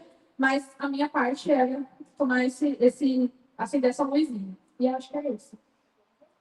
Não, eu só lembrei que quando eu entrevistei a Júlia para o meu TCC, ela falou sobre a questão de idade no jovem adulto. Ela falou que a maioria das pessoas que leem o livro da Harkin era, tipo, acima de 18, 25 anos. Então, não tinha o mais jovem, tinha o adulto ali. Então, tem muita essa característica que ela falou, de estar classificando, mas e a pessoa, o do intermediário entre as leitores infantis para o mais jovem, assim, vai, Percy Jackson, onde eles ficam. Tipo, o leitor tipo, de 14 anos. Exato. Obviamente, ele pode ler esses livros mais fortes, não tenho nada contra. Porém, a gente precisa ter livros que sejam, de fato, voltados para eles. E eu sinto um problema de existir um estrangulamento das nossas vidas. Maravilha, gente. Então, o segundo tópico está relacionado, né, e fala dessa questão da escolha, né? Então, acho que essa escuta do público, né, é muito importante nesse processo de curadoria e escolha dos títulos. Então, a Maria Paula pergunta: gostaria de saber um pouco mais sobre as experiências das editoras participantes em relação à literatura jovem nacional. Como funciona o processo de curadoria dos autores em potencial? Há envolvimento de agentes literários? Quais as diferenças na publicação de livros estrangeiros? A Milena pergunta: como se dá a curadoria dos títulos YA por parte das editoras e quais critérios e temáticas costumam ter maior peso? E a Gabriela pergunta: levando em conta o mercado independente e as autoras nacionais, o que faz um livro YA desse meio se destacar e ser considerado para publicação tradicional, além da capacidade de publicidade? Então, acho que tem várias perguntas que, né, perguntam desse diálogo com o público e que, né, o que se destaca nesse meio também, que é um meio que está muito quente, tem muitas publicações, né, na primeira metade, para quem não estava de até estava falando, né, muitas vezes, geralmente um livro estoura, mas você comprou 2, 3, 4 ali que não alcançaram esse sucesso. Então, quais critérios em relação à temática, em relação à questão também da autoria nacional, que acho que tem crescido, né? Acho que inicialmente era muito menor no campo da literatura YA, era muito mais saturada de traduções, ainda é um campo em que as traduções predominam, mas cada vez mais uma busca também por uma voz nacional, né? nesse segmento. Então, acho que vou inverter, então, vai começar com a Diana, e aí depois a gente passa para o Obrigada. Então, começo isso, vamos ver. Eu acho que, assim, até na primeira parte, a gente comentou bastante sobre essa questão de pedidos que os leitores nas redes sociais influenciarem bastante em compras. Eu acho isso muito rico, porque é sempre importante você ouvir o que o seu leitor está querendo nos livros, mas, para mim, então, quando eu fazia avaliações para a seguinte, o que para mim fazia toda a diferença é: eu terminei de ler esse livro, eu quero comentar sobre ele com alguém, porque o nosso mercado depende muito de boca a boca, porque é isso que a gente comentou antes, a verba de marketing é minúscula, sabe? O tanto de esforço que você tem que ter de gente trabalhando que possa se focar nisso é minúsculo, então você depende muito do boca a boca. Então, para mim, o que sempre foi o mais importante é, tipo, eu terminei esse livro, eu quero comentar sobre ele. Eu terminei esse livro de uma semana atrás, eu continuo pensando sobre ele, ou eu já esqueci, sabe? Então, sempre foi, tipo, o que permanece? Eu acho que, assim, Isso que eu falei, eu acho muito importante, a gente está sempre de olho no que está sendo comentado nas redes, mas às vezes eu sinto, eu vejo isso com um pouco de preocupação, porque isso você acaba alimentando um ciclo vicioso, assim, de, tipo, de você só vai atrás do que já faz sucesso. E eu sinto falta de poder existir um pouco mais de espaço para você construir um sucesso, sabe? E não tem isso não, porque essa história é boa, eu vou apostar nela e eu vou bater esse martelo, até fazer, então, encontrar o próprio público. Eu acho que uma crítica que eu tenho no mercado hoje em dia é muito isso, assim, tipo, da falta de trabalho de editoras em criar públicos. Tipo, a gente acaba trabalhando muito, tipo, o público já existe, eu estou alimentando ele. Mas falta esse trabalho de criar público, assim, nacionais. É. Então, foi a última coisa que ficou muito mais forte, tipo, de uma década para cá, eu diria, e como eu trabalho com livro, tipo, de qualquer tipo, de qualquer gênero e tal, tipo, de literatura, de ficção, uma coisa que é crucial para você ser um bom escritor é você ler bastante. E ler, tipo, não só clássicos, mas tipo, livros contemporâneos que estão sendo lançados agora, e livros contemporâneos nacionais. Então, se você quer ser, tipo, um autor de terror, você tem que saber quem que está escrevendo terror hoje em dia, e quem está escrevendo hoje em dia aqui no Brasil. E quando você está envolvido nisso, você fez essa pesquisa e tal, você foi atrás e você leu, você se destaca muito em relação aos outros escritores. Isso é muito visível quando você faz a avaliação. E por causa disso, por causa da importância desse tipo de pesquisa, uma coisa que eu vi acontecer muito na minha carreira foi justamente essa questão tipo, dos blogueiros, dos influenciadores que surgiram lá, então, lá pelos 2010, que porque eles estavam todo mês recebendo livros, as editoras conversando e tudo mais, muitos deles viraram escritores por causa disso. Houve, obviamente, do tipo depois até um certo aproveitamento pelo fato de, tipo, sempre na plataforma, eles vão saber se divulgar e tudo mais. Tipo, ok, muito legal, não deveria ser obrigação deles, mas ok. Mas pelo fato de que eles leem muito, eles vão se destacar em relação a uma pessoa que quer escrever, quer publicar, mas que está talvez com referências mais defasadas, ou que só lê o que é estrangeiro e tudo mais.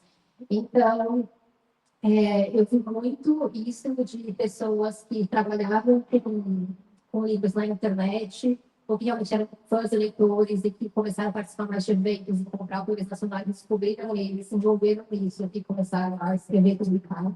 Então, isso é um caminho muito frequente também. Com certa pandemia, tipo, isso que eu falei, tipo, eu acho tendências importantes, enfim, inviável você não prestar atenção no que está fazendo sucesso não e aproveitar, tipo, surfar nos que já existem. Mas eu sempre acho importante você ter as suas próprias batalhas, seus filhos, tipo, não, esse livro aqui pode estar esquecido na gaveta de alguém, mas eu acho que ele tem muito potencial e a gente vai na força nele construí-los. Muito importante você sempre manter. Amigos literários, tipo, sim, ainda bem que existem mais amigos literários hoje em dia, principalmente no IA. Anteriormente era uma coisa muito assim, tipo, existiam duas agências literárias aqui no Brasil, que era a agência RIF, que ainda existe, e a Caritinga, que faleceu, infelizmente.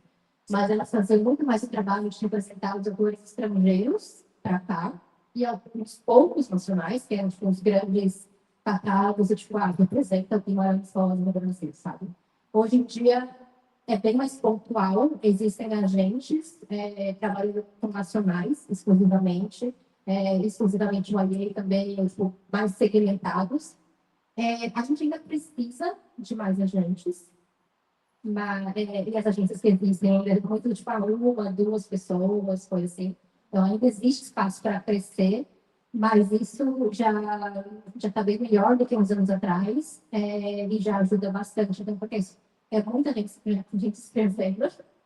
Quando você fala de você não tem tempo de avaliar todo mundo. Então, a gente acaba recorrendo a esses agentes para fazer uma filtragem prévia. Assim. Diferente da publicação dos livros estrangeiros, gente, quando você avalia um livro estrangeiro, às vezes acontece uma coisa muito triste.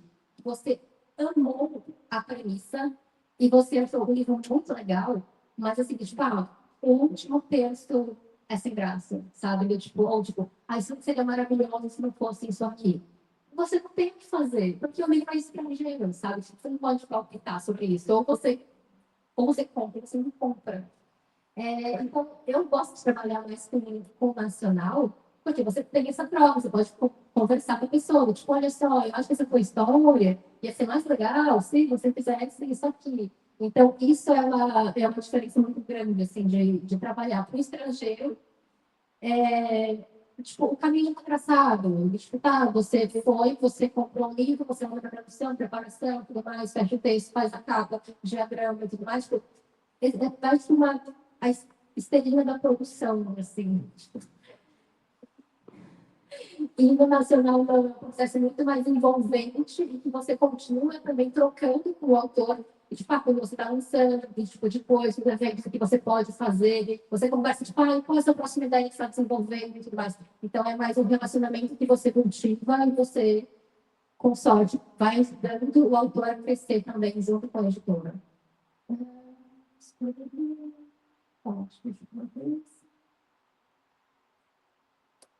Acho que foi. Alguém me conta. Também 2 segundos, gente, prometo, muito rápido. Mas isso da curadoria, eu achei uma coisa muito engraçada, que antes de entrar no mercado, de fato, eu achava que era muito, alguém decidiu, por algum acaso, ler esse livro, gostou e publicou e está aqui. Mas eu descobri que não, que muitas editoras estrangeiras possuem isso aqui, que é um catálogo de direitos estrangeiros. E aí eles sempre colocam, às vezes, no caso, o catálogo inteiro, né, mas as opostas deles. Tipo, esse aqui, muito a capa, né? Uma fantasia total. É a vibe do momento.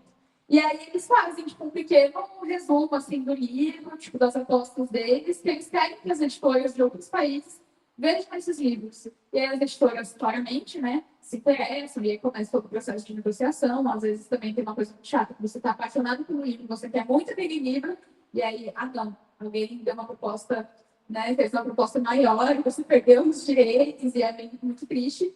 Mas é isso, nos nacionais, pelo menos eu falo da minha experiência na NASC como pessoa que avaliava originais, a gente sempre buscava enxergar a identidade do autor naquele livro, sabe?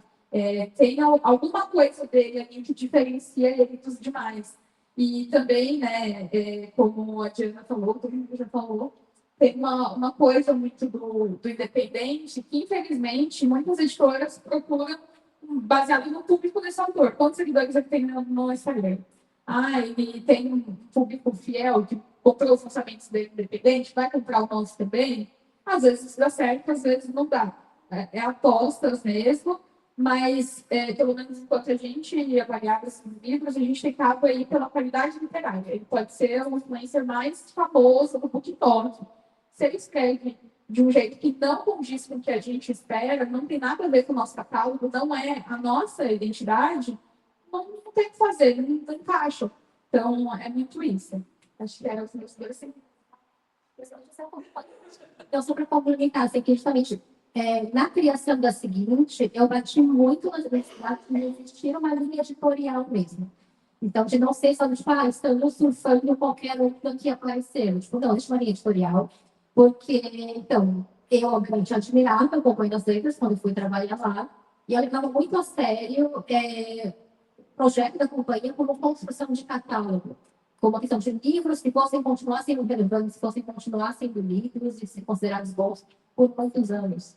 Então, eu trouxe muito isso na fundação da seguinte, de que, tipo, sim, a gente está publicando livros para esses jovens, mas eu quero pensar no sentido para os jovens, tipo, sabe, daqui a 10 anos também, sabe? Não pode publicar, então, só para, tipo, a época das biografias de youtuber, assim, tipo, sabe, para 6 meses depois, esse livro vai estar na picotadora. Então, isso foi muito importante também nas escolhas da seguinte ao longo dos anos. E outra coisa que eu queria dizer, que eu tinha esquecido, que, então, além disso, de quando eu avalio, que eu penso, tipo, eu quero continuar, eu quero falar para as pessoas sobre esse livro, eu continuo pensando nele, como, então, eu sempre mantive um pezinho, tanto na editorial quanto no marketing, uma coisa que fazia muita diferença para mim era, tipo, eu sei como vender esse livro, eu sei que, tipo, que caminhos que eu vou pegar até chegar no leitor certo, tipo, tá, eu consigo visualizar quem é o leitor, como que eu vou chegar até ele, Porque às vezes, tipo, eu avaliei histórias que, tipo, tá, eu achei esse livro legal, mas eu não sei como trabalhar ele. E aí eu achava melhor passar. Eu acho que é melhor para um livro, para um autor, se uma editora que não vai saber trabalhar, ele deixar passar, porque talvez a próxima editora saiba, e aí vai fazer ele ser um sucesso. Porque se eu, sei lá, gostei, mas não vou trabalhar direito, ele vai afundar muita causa. Então é melhor você dar uma chance para ele, uma outra editora, que saiba conversar com aquele público, saiba como chegar e que saiba como trabalhar. Tive uma experiência muito parecida com a sua quando eu trabalhei na Melhoramento. Eu estava lendo originais que minha chefe falou assim: olha, você está na área, você deve ter a oportunidade de você conhecer outros mundos. Aí eu falei: tá bom. Aí eu me deparei com o livro que eu falei assim: esse livro merece um mundo. E eu falei: precisamos comprar, mas no fim a Verus comprou. Mas fez mais sentido eles comprarem do que a gente. Eu me encantei pelo livro, mas ela falou assim: mas por que você se encantou pelo livro? Aí eu falei: fui vender para ela, ela falou: agora você pode vender para o comercial. Porque o livro era tipo, tinha representatividade negra principalmente, e falava sobre o mundo editorial, que eu vejo que muitos leitores têm essa curiosidade de saber sobre o mundo editorial, então o livro fala sobre isso. E ainda tem outros elementos que favorecem a história e a complementar muito. Eu falei: esse livro merece um mundo e eu queria que a gente comprasse só pela eu que escolhi, mas tudo bem. E para outra editora que ele vai ser bem trabalhado também. E acho que foi um pouquinho dessa coronaria que a gente teve ali naquele momento. De ter o cuidado não só de tipo, uma história, mais uma história de romance comum, mas tem tipo, representatividade negra, que eu acho que ainda falta no mercado. E falava sobre o mundo editorial em si. Então, a gente juntou duas coisas que eu falei: vale a pena trabalhar. E ela vendeu tão bem que eu li esse livro. Depois que eu sei como é um favorito do vizinho.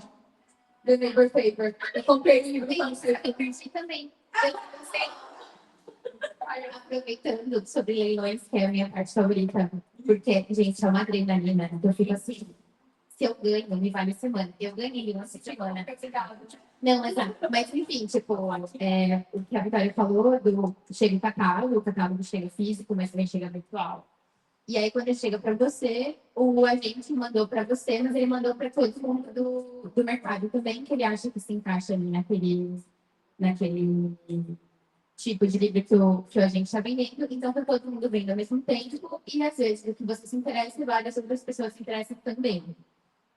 Então, tem muita essa coisa de você, Diana falou, de você meio que surfar na onda das tendências, porque todo mundo em busca de um livro que venda bastante. E esses livros, às vezes, acabam sendo empurrados pelos agentes. Então, você fica esperando vender nos Estados Unidos, para a gente está vendendo para você, mas está vendendo lá também. Quem que vai publicar lá? Então, é meio que um jogo de você ficar esperando e de você ficar balizando se esse vale tanto dinheiro ou menos dinheiro, qual é a aposta, porque você, quando está no leilão, você não sabe quanto que as outras pessoas estão oferecendo, nem quem são as outras pessoas. Eu acho que é daí que tem minha adrenalina, sabe? Eu sempre imagino os inimigos, assim, tipo, querendo comprar. Você essa semana vai sair. Exato. Ai, fui eu que comprei. Você perdeu, né? Tô sabendo. Mas, enfim, e aí acaba sendo uma coisa muito de você estar justamente nesse furor, essa adrenalina, principalmente depois de feira, que agora foi feira de Bolonha, e aí acaba acontecendo muita coisa lá mesmo, ou nas semanas seguintes, quando as pessoas voltam. Então, tem isso das tendências, de você avaliar, tem que avaliar muito rápido, depende dos livros, você tem que avaliar muito rápido e ver muito clinicamente, assim, às vezes você tem até que ler diagonal, e ler o começo, o fim, e acreditar e rezar. Mas da questão do nacional, como a Diana falou, é bem diferente, porque você pode trabalhar com a pessoa. Tipo, você conhece o seu autor, você está falando com ele diretamente. Você está marcando coisas no Word, você está pedindo para mudar, você acha que aquela piada não foi engraçada, você acha que aquele personagem devia ser diferente, e aí você vai conversando. Eu acho que para a diferença do nacional, do que eu, pelo menos, eu busco um nacional que seja nacional de verdade, que não seja um nacional que imita os Estados Unidos, se não seja um livro nacional que parece que é um original da Netflix nos Estados Unidos, sabe? Barraca do Beijo. Porque não existe, tipo, essas coisas não existem. Então, tem muita coisa de, tipo, sei lá, armário na escola. Não existe. Teve uma vez que era como se chama? Sprinkler de incêndio na casa da pessoa. Isso não existe. E, tipo, isso não é no Brasil. E aí, recentemente, eu contratei um que eu acho que é o mais brasileiro de todos, que é uma menina carioca, que ela é apaixonada por novela, que ela chega com a mãe dela, e ela tem um crush na personagem principal. E ela começa a ter uma relação, assim, enfim. E aí tem um assassinato no meio da Globo, é muito legal. É tipo, vale tudo, entendeu? Então, acho que realmente tem que ser uma coisa nacional de verdade, que chama atenção. E também uma dica seria mandar uma sinopse longa, que não seja muito longa, porque ler o livro, tipo, quando chega só um PDF, é muito difícil mesmo. Então, tipo, manda um PowerPoint, apresenta seus personagens, apresenta aí a história, me conta um plot twist para dar vontade de ler, assim. Gabriela, acho que eu vou continuar com você, porque o próximo round fala um pouco de design editorial, né? E a gente talvez você como editora mais próxima, né, desse contato, dessas decisões em relação ao design gráfico dos livros, das capas, essas decisões também materiais, que a gente sabe são tão importantes nos livros YA, né? Todo mundo gosta de brinde, marcador de página, de marca de capa dura. E aí tem uma relação também com a questão, né, dessa escuta do público e esse diálogo com as redes sociais, né? Então, também as tendências, né, de design, estéticas das redes sociais também influenciam o design do livro, ou será que é o contrário, né? As capas dos livros acabam influenciando também a estética que os influencers utilizam nas redes. E aí tem uma pergunta, essa foi uma pergunta da Milena, e a Maria Clara também faz uma pergunta mais geral, que não sei nem se a gente vai conseguir ter tempo de falar, mas sobre a evolução desse gênero em relação à influência das redes sociais, né, do BookTok, e como isso tem movimentado também o gênero. Eu vou juntar um pouco as duas perguntas, porque eu acho que em certo ponto elas se encaixam. Que essa coisa do BookTok, das tendências virem de fora, ela já vem de uma edição que existe. Então, existe a edição dos Estados Unidos do cartaz, vamos supor. E aí, essa edição do cartaz é assim, assim, assado. As pessoas não querem que a gente venha e faça uma edição que pode ser muito mais bonita e original nossa do cartaz. A gente pode desenhar um dragão maravilhoso e fazer a capa incrível, mas as pessoas têm esse desejo, às vezes, de querer o que os outros têm. Então, eles querem um cartaz igual é nos Estados Unidos. Assim, eu gostei muito de ter muito mais liberdade, porque eu acho que o Brasil tem designs, assim, incríveis. Tipo, tem capas que você olha no Goodreads, capas originais brasileiras, que você olha as outras e fala, gente, é muito melhor. Mas, às vezes, as pessoas não querem isso, elas querem o que elas viram no TikTok. Então, a gente tem um pouco, em alguns segmentos, principalmente livros que viralizaram, livros que já são conhecidos lá fora, que a capa, se é a capa original lá de fora, ela ajuda também na divulgação. Porque a pessoa bate o olho e fala assim, eu já vi esse livro antes. Eu já vi no TikTok, eu já vi na lista do New York Times, já vi no Instagram, já vi na minha For You. E aí a pessoa já tem isso na cabeça dela e para comprar. E às vezes, sei lá, eu estou passando por uma situação agora. Eu queria muito comprar capa de um livro lá de fora, hypado, porque eu achei que a gente podia fazer melhor. Só que aí passamos para o designer e acabou que não ficou melhor. E aí a gente vai ter que ir para o original. Enfim, eu tive que comer minhas palavras. Mas essa questão é muito caso a caso mesmo. E às vezes a gente tem que prezar justamente pelo que as pessoas estão esperando e não jogar fora todo um trabalho que já foi feito pelas outras editoras para fazer esse livro ser reconhecido. Então tem que pensar nisso. E a questão dos acabamentos também. As pessoas gostam muito e pedem muito. Então, pet laminado, que é quando a capa tem, tipo, como se ela fosse meio brilhante, assim, hot stamp, a pintura pro lateral, capa dura. Capa dura sempre pedem menos, porque já começaram a perceber que não é prático para eles. Mas hot stamp bastante, pintura pro lateral, as pessoas realmente buscam muito. E a questão dos brindes também, cada vez mais brindes. Tem algumas editoras que fazem tantos brindes, parece que o livro é um brinde, assim, tipo, vem a Record fez muito isso, né? Vem uma eco bag, aí vem uma caneca, aí vem um marcador de liga, e vem um livro também, assim, se vocês quiserem comprar. E tudo por 59,90, que eu acho absurdo mesmo. E a exato, gente, isso é muito difícil, porque eles têm a própria gráfica, não sei se vocês sabem disso. Não estou querendo falar uma recorde de são concorrentes diretos. Mas eles têm a própria gráfica, então, e eles sabem tiragens muito grandes, então, tipo, o preço que eles praticam não é real porque não tem a própria gráfica. Então, tipo, os livros deles são muito mais baratos, e eles fazem umas acabamentos muito legais, mas são muito mais baratos do que os que podem ser praticados pelas outras editoras. E aí acabam achando que as outras editoras estão querendo ganhar dinheiro em si. Sim, queremos ganhar dinheiro, mas não é impossível ganhar tanto dinheiro, entendeu? Exato. Eu estive na Planeta na época do Quarta Asa, e eu não sei se quantos de vocês falou de cancelamento, né? Houve um grande cancelamento. Mas o livro vendeu muito, o cancelamento vende. E aí foi justamente por isso, porque a Planeta decidiu lançar.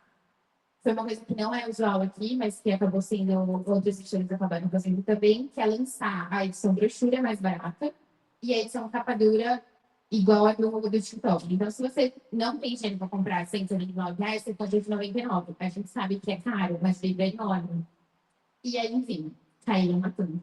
R$ 99, mais barato, mais barato tá. Mas é uma opção também para você dar para as pessoas que querem só ler o livro, a oportunidade de só ler o livro, e quem quer o objeto livro, de ler o objeto livro. Mas, enfim, são muitas questões, muitas críticas. E é isso. Não, só eu. Você já falou todas as marcas. Ótimo. Gente, nosso tempo está acabando, vou passar aqui algumas coisas sobre novos formatos de publicação, e-book, audiobook, autopublicação, que são super interessantes, mas infelizmente vai ficar para uma outra conversa. E aí, para encerrar, queria trazer a última pergunta, que acho que é muito importante pensar nesse universo dos eventos, né? Os eventos no mercado editorial em geral, mas no universo YA, são muito importantes, esse ponto de encontro, onde o leitor ele sai das comunidades virtuais e vai para as comunidades reais, né? E aí a Graciele faz uma pergunta para a Diana, mas vocês podem comentar também sobre a experiência de vocês nos eventos, que movem muitos leitores da literatura jovem adulto. E a Graciele pergunta sobre, então, os processos para selecionar esse autor, né? Também a curadoria dos eventos em particular. Bom, eu vou tentar resumir, mas aproveitando que o Paulo já tinha, eu tenho uma newsletter que não tem periodicidade nenhuma, eu mando quando quero, quando posso. Mas eu estou dando justamente um texto sobre como é fazer a curadoria da Bienal. E isso está atrasado porque ano passado foi impossível ter tempo de escrever. E porque eu fui anotando tudo que eu queria falar sobre isso. E aí, quando eu fui juntar, tinha dado 8 páginas de Word. E eu falei, não posso mandar 8 páginas de Word para as pessoas. Tipo, e era só tipo, algumas ideias, tipo, tópicos que eu queria comentar, sabe? Tipo, nossa, eu devia contar sobre isso que aconteceu e tal. Então, se eu fosse realmente redigir, ia dar muito mais páginas aí, por isso não vai dar certo. E aí eu tive que parar e reestruturar. E isso provavelmente vão ser 3 textos que eu vou mandar sobre esse assunto. Se tudo der certo, eu termino de escrever eles agora nesse próximo feriado, 1º de maio. Então, em maio, eu devo começar a publicar esses textos. Só procurar Diana Passima Substack e assinar, totalmente gratuito. Então, uma explicação mais longa será através disso. Falando mais brevemente, então, eu estou contratada pela Bienal normalmente em março do ano que ela vai acontecer. Então, tipo, ano passado foi em março, o evento era em setembro. Eu adoraria trabalhar com mais antecedência, porém, eu faço o que eu posso. Porque, e assim, então, e eu não estou fazendo uma pesquisa por conta própria, porque se eu for começar a fazer pesquisa só então em março, provavelmente em setembro, eu vou ficar doida. Porque o que acontece? A Bienal, ela tem uns 120 expositores.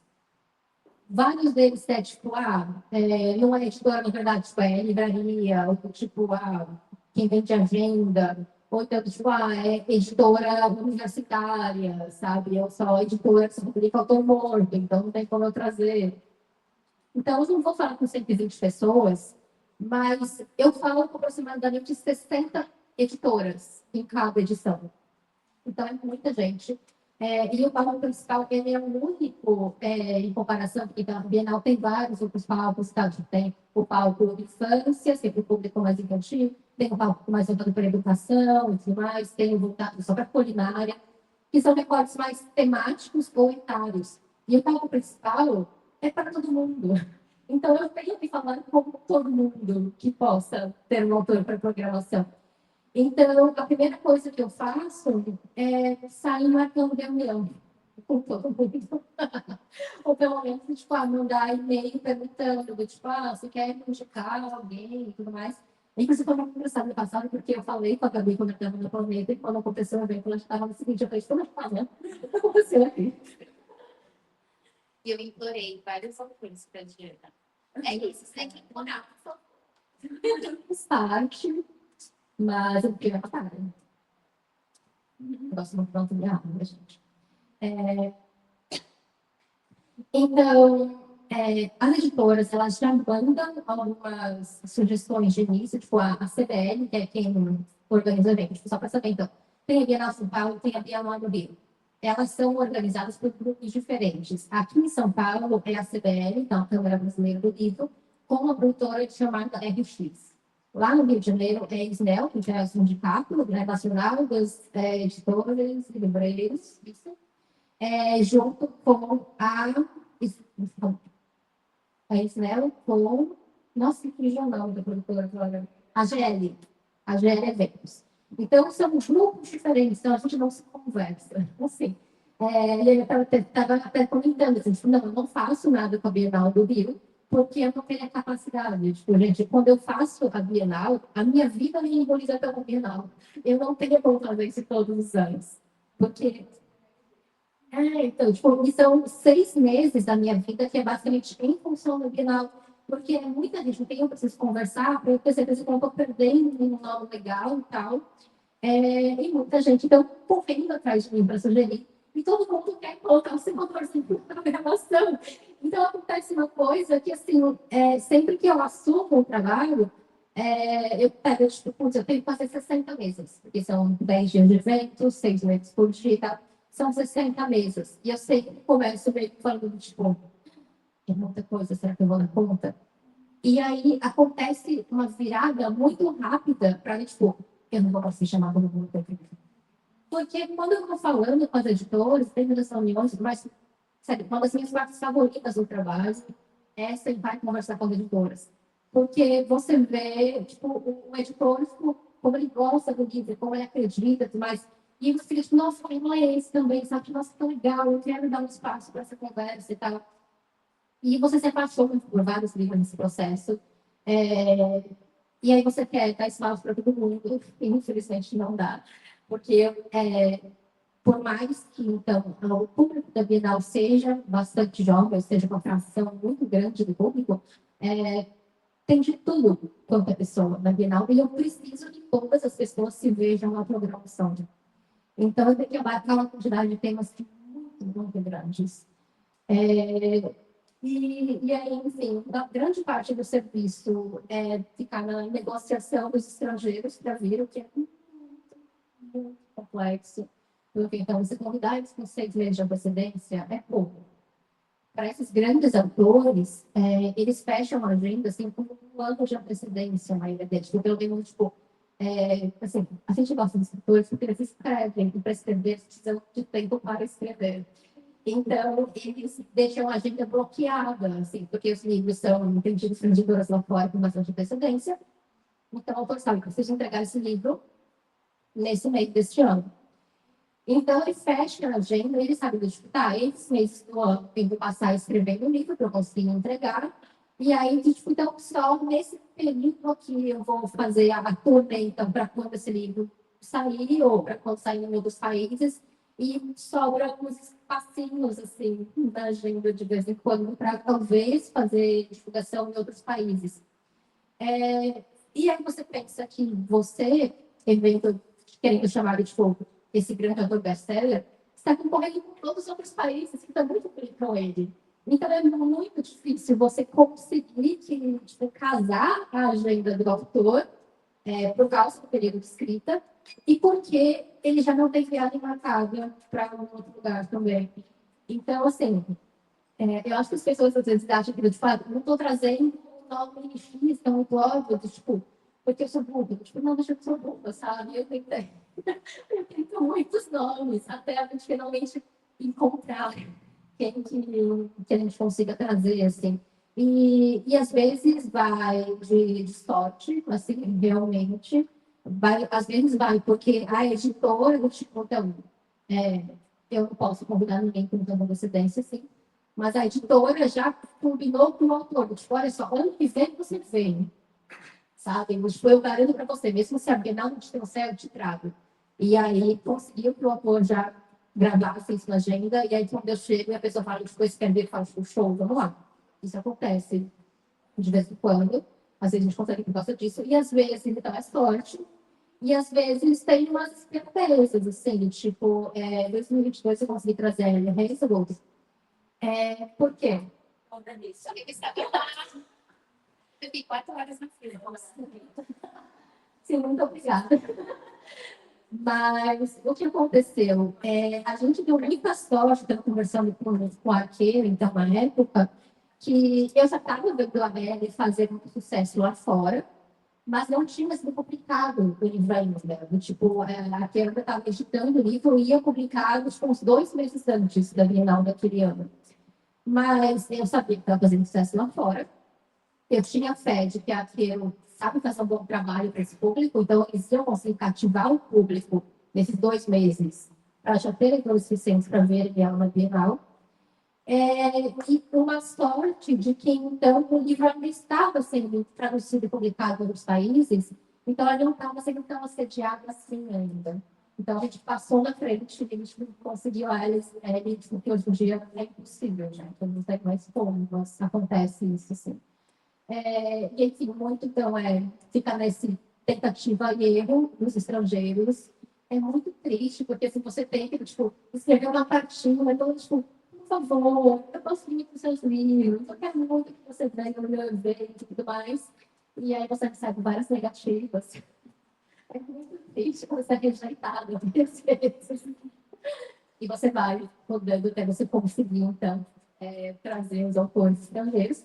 E, ao mesmo tempo disso, eu vou, então, conversando de volta, porque depois dessas primeiras fases de reuniões, várias semanas, eu solicitei PDF de um monte de coisa, de tudo que eu achei que poderia ser interessante, porque eu gosto de ler pelo menos um pedaço de cada livro para, enfim, ter certeza do que eu estou colocando no palco também, e também de não ficar só no quem já é grande. Eu tenho sempre uma grande preocupação de, tipo, não, eu não vou, isso aqui não vai ser salvo, tipo, quem deu mais, a gente põe a linha de corte que você salva, você não. E, tipo, não, sabe? Eu quero dar oportunidade para autores crescerem, tipo, livros que eu acho legais, você não tem tanto público, mas eu vou dar espaço para você crescer dentro disso, sabe? Então, para isso, você tem que ler muita coisa para saber quem são as pessoas, quais são os livros. Então, enquanto eu estou nessa fase do tipo de ser rejeitada por vários estrangeiros, eu estou avaliando muitos PDFs e fazendo conexões entre os vários autores que eu estou avaliando. De falar, olha só, então eu poderia conversar com esse outro sobre esse tema e tudo mais. E é um grande quebra-cabeça que vai ser montado, assim, até formar 60 membros no final. Acho que por cima é isso. Gente, nosso tempo está encerrando. Eu vou, então, passar aqui o microfone para as nossas convidadas, para elas, né, falarem as palavras finais, alguma dica final para os futuros editores e pessoas interessadas no campo. E quero, primeiro, né, antes disso, só agradecer demais a disponibilidade de tempo de vocês, né? Eu sei que é todo mundo muito ocupado. Ainda bem que não pegamos o ano da Bienal, senão eu já gostaria aqui. É um prazer enorme, né, ver os ingressos aqui do curso de editoração ajudando a construir, né, uma faceta do mercado editorial brasileiro, colaborando, né, para esse desenvolvimento, para novos segmentos irem se solidificando. Acho que a gente aprendeu muito aqui, né? Eu também estou sempre aprendendo com os convidados e espero que vocês também tenham curtido muito essas conversas e depois, enfim, a gente vai conseguir abrir para outras perguntas, mas quem tiver, depois acho que dá para né, encontrar com elas aqui no final e trocar uma ideia rapidinho antes do almoço. Então, eu passo a palavra para as nossas convidadas para fazerem as considerações finais. Obrigada, Gabriela. Obrigada. Eu queria primeiro agradecer o convite. Sempre que eu volto aqui, eu me sinto muito velha. Mentira, mas eu me sinto muito feliz, porque eu não faz tanto tempo assim que eu era aluna, mas eu me lembro de quando vinha pessoas que trabalhavam no mercado, você acaba se conectando mais e vendo ali, enxergando que, nossa, realmente, edits existem. E, sim, nós existimos, estamos no mercado de trabalho e é muito legal. E eu acho que é isso, gente. Eu agradeço vocês estarem aqui, terem prestado atenção. Eu vi que vocês prestaram, fiquei feliz. E espero encontrar vocês em breve aí como colegas de trabalho. Eu também eu agradeço muito, assim, tipo, fico muito feliz sempre que vocês me convidam para voltar aqui. Eu gosto muito de conversar, então, porque ainda está entrando no mercado, quem ainda está interessado e pensando em entrar, justamente porque eu fico muito feliz quando eu reencontro vocês, então, no mercado, depois de muitos anos, assim, eu acho isso muito legal. E porque eu lembro também, tipo, das pautas que existiam quando eu estava no curso, e eu lembro de como foi importante, como foram importantes os veteranos que eu tinha na época, como ajudaram a gente, então eu sempre tento estar presente como possível. Então, muito obrigada pelo convite. Eu não estou fazendo Bienal este ano, mas tenho projetos que virão por aí, que eu serei em breve. Mas e sobre essa questão de curadoria, assim, newsletter, porque eles vão muitos parágrafos e ideias serão enviados em breve. Muito obrigada, gente. Ai, gente, como eu já falei, eu me sinto muito bem aqui no meio da galera. Então, muito bom, né? Conheço grande parte das pessoas que estão aqui, nossos conhecidos, vão saber que vocês vieram meu dia para Gagamar.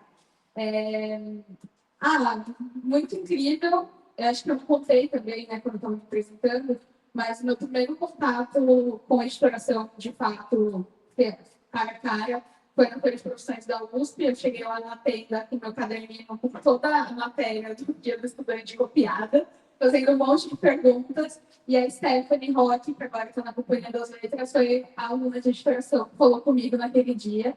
E ela falou, nossa, parece que você já estuda aqui, tipo, vai no fórum de editoração e vai lá. Aí eu lembro até que era um fórum que teve a Mel Brites, o Thiago, e eu tava lá assim, tipo, gente, é isso que eu quero fazer da minha vida, para todo sempre. Depois eu entrei em Edit. Então, para mim, estar aqui, espero que eu seja, como a Stephanie foi uma porta para mim aí, todo mundo de editoração, que eu seja para vocês também. É muito bonito esse reencontro, da gente se ver no futuro. E acho que é isso, gente. Que bonitinho. Eu agradeço ao convite da Aline. A gente já tinha falado sobre isso, eu fiquei, não, eu vou esquecer, que isso, a vida da minha vida. Ela, não, você pode fazer parte da conversa. Eu falei, não, claro, eu faço sim. Não tem pinguinho de diferença, mas eu faço sim. E participo, foi muito legal ter conversado com vocês sobre o meu trabalho, assim. Fico muito honrada de ter esse momento, não só de apresentação do meu TCC, mas aqui agora com vocês e com essa mesa excelente, maravilhosa. Eu já conheci a Diana, então foi sensacional. Muito obrigada, gente, pela presença. E é isso.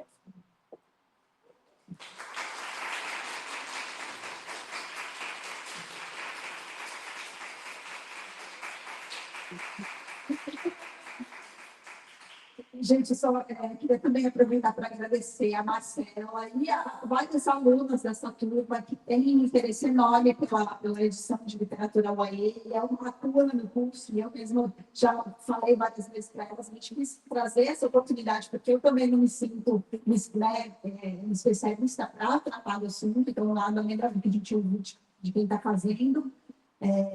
Graças também a isso, à iniciativa de vocês, ao interesse de vocês, a gente vai construindo, vai preenchendo a grade do curso com algumas lacunas que, infelizmente, os professores não sabem tudo, né? E é importante a gente reconhecer isso e trazer quem sabe para conversar com vocês também. E quero agradecer também a Coate Júnior, que fez todo o material de divulgação, que foi lindo.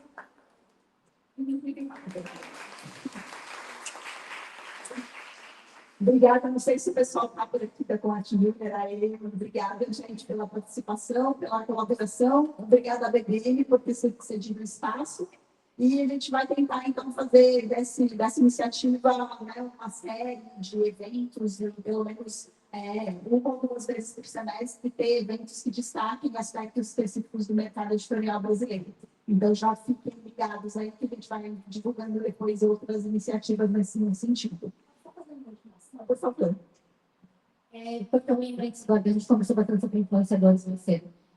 Essa lacuna que você sempre às vezes, você questão de falar do marketing e tudo mais, tipo de assuntos que não são tratados, eu também sentia na minha época, e eu tenho certeza que continuam muitos problemas, mas só nos últimos anos, assim, tipo, depois que eu saí, eu fui descobrindo que, na verdade, existem pesquisas sobre esses temas mais próximos de nós, mas então, não, às vezes não são tão vistos, e nem sempre são elaborados dentro do tipo do pilar editoração, assim.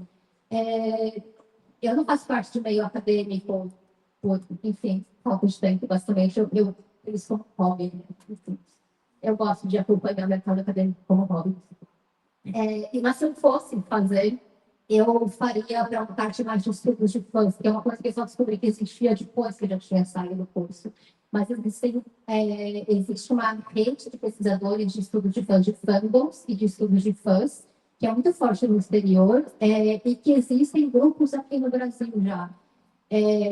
Hoje em dia tem muito forte, é um grupo que é na Federal do Rio de Janeiro, eles têm um núcleo de pesquisa específico sobre fanfics. E se você começa a acompanhar esses grupos ligados a estudos de fãs, você vai ver que tem trabalho sendo feito, sim, nessa questão de fãs relacionados a livros. Então, eu já vi um trabalho que era sobre edições especiais, do Quarta Asa, eu já vi uma que era sobre tipo, influenciadoras de romance também.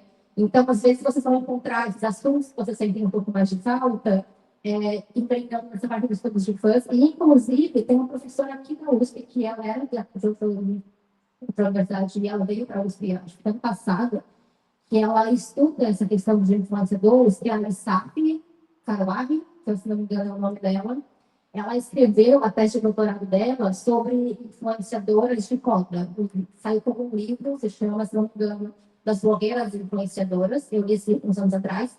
E é, então, sobre toda essa trajetória das blogueiras como, enfim, pessoas que só postavam lookinhas no dia porque achavam legal. E como se for, então, se profissionalizando, sendo absorvido pelo mercado. Ela conta toda essa trajetória. E eu li isso sobre as blogueiras de moda e falei, tipo, é exatamente o que aconteceu com os influenciadores de livros. Então, é um livro interessante de vocês procurarem se vocês se interessam por essa questão do histórico do marketing de influência. E eu acho que pode ser, então, sei lá, ter uma pessoa legal para conversar, mas também um espaço legal para vocês pesquisarem mais sobre essa questão dos filmes de influência. Dicas maravilhosas. E aí, de novo, assim, gente, tem iniciativa, né? Eu vim da UFRJ, eu orientei alguns TCCs na área de fanfic, e esse grupo é uma iniciativa dos alunos de graduação, que é isso, os professores muitas vezes estão tão longe, né, da fanfic, do fandom, e é isso, né? O que vocês gostam, o que vocês acreditam, o que vocês sentem falta, vocês podem ter a iniciativa de criar grupos, de ter iniciativa, né? Promover eventos para que se possa falar mais sobre esses assuntos dentro da universidade, né? Então, super convido vocês a acompanharem o trabalho desse grupo, mas também pensarem aqui, né, no que é que vocês querem falar, do que é que vocês querem falar, e porque Acho que é voltado para a literatura fantástica. exatamente. Todos os avós que eles fazem no simpósio de um dia, eu sempre participo, porque tem uns trabalhos muito interessantes sobre isso. Maravilha. Então, é isso, gente. Muito obrigada por terem ficado até agora. Quem veio de fora e precisa de certificado, a gente tem QR Code aqui para fazer a inscrição, receber o certificado por e-mail. E obrigada, até a próxima, gente.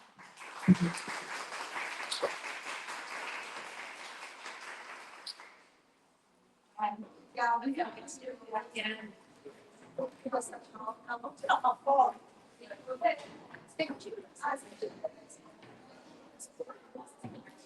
Na frente da mesa.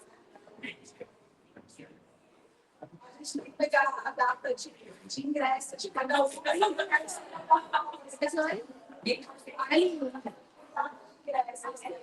Só parar lá e também. Só para avisar, não está sendo transmitido, tá?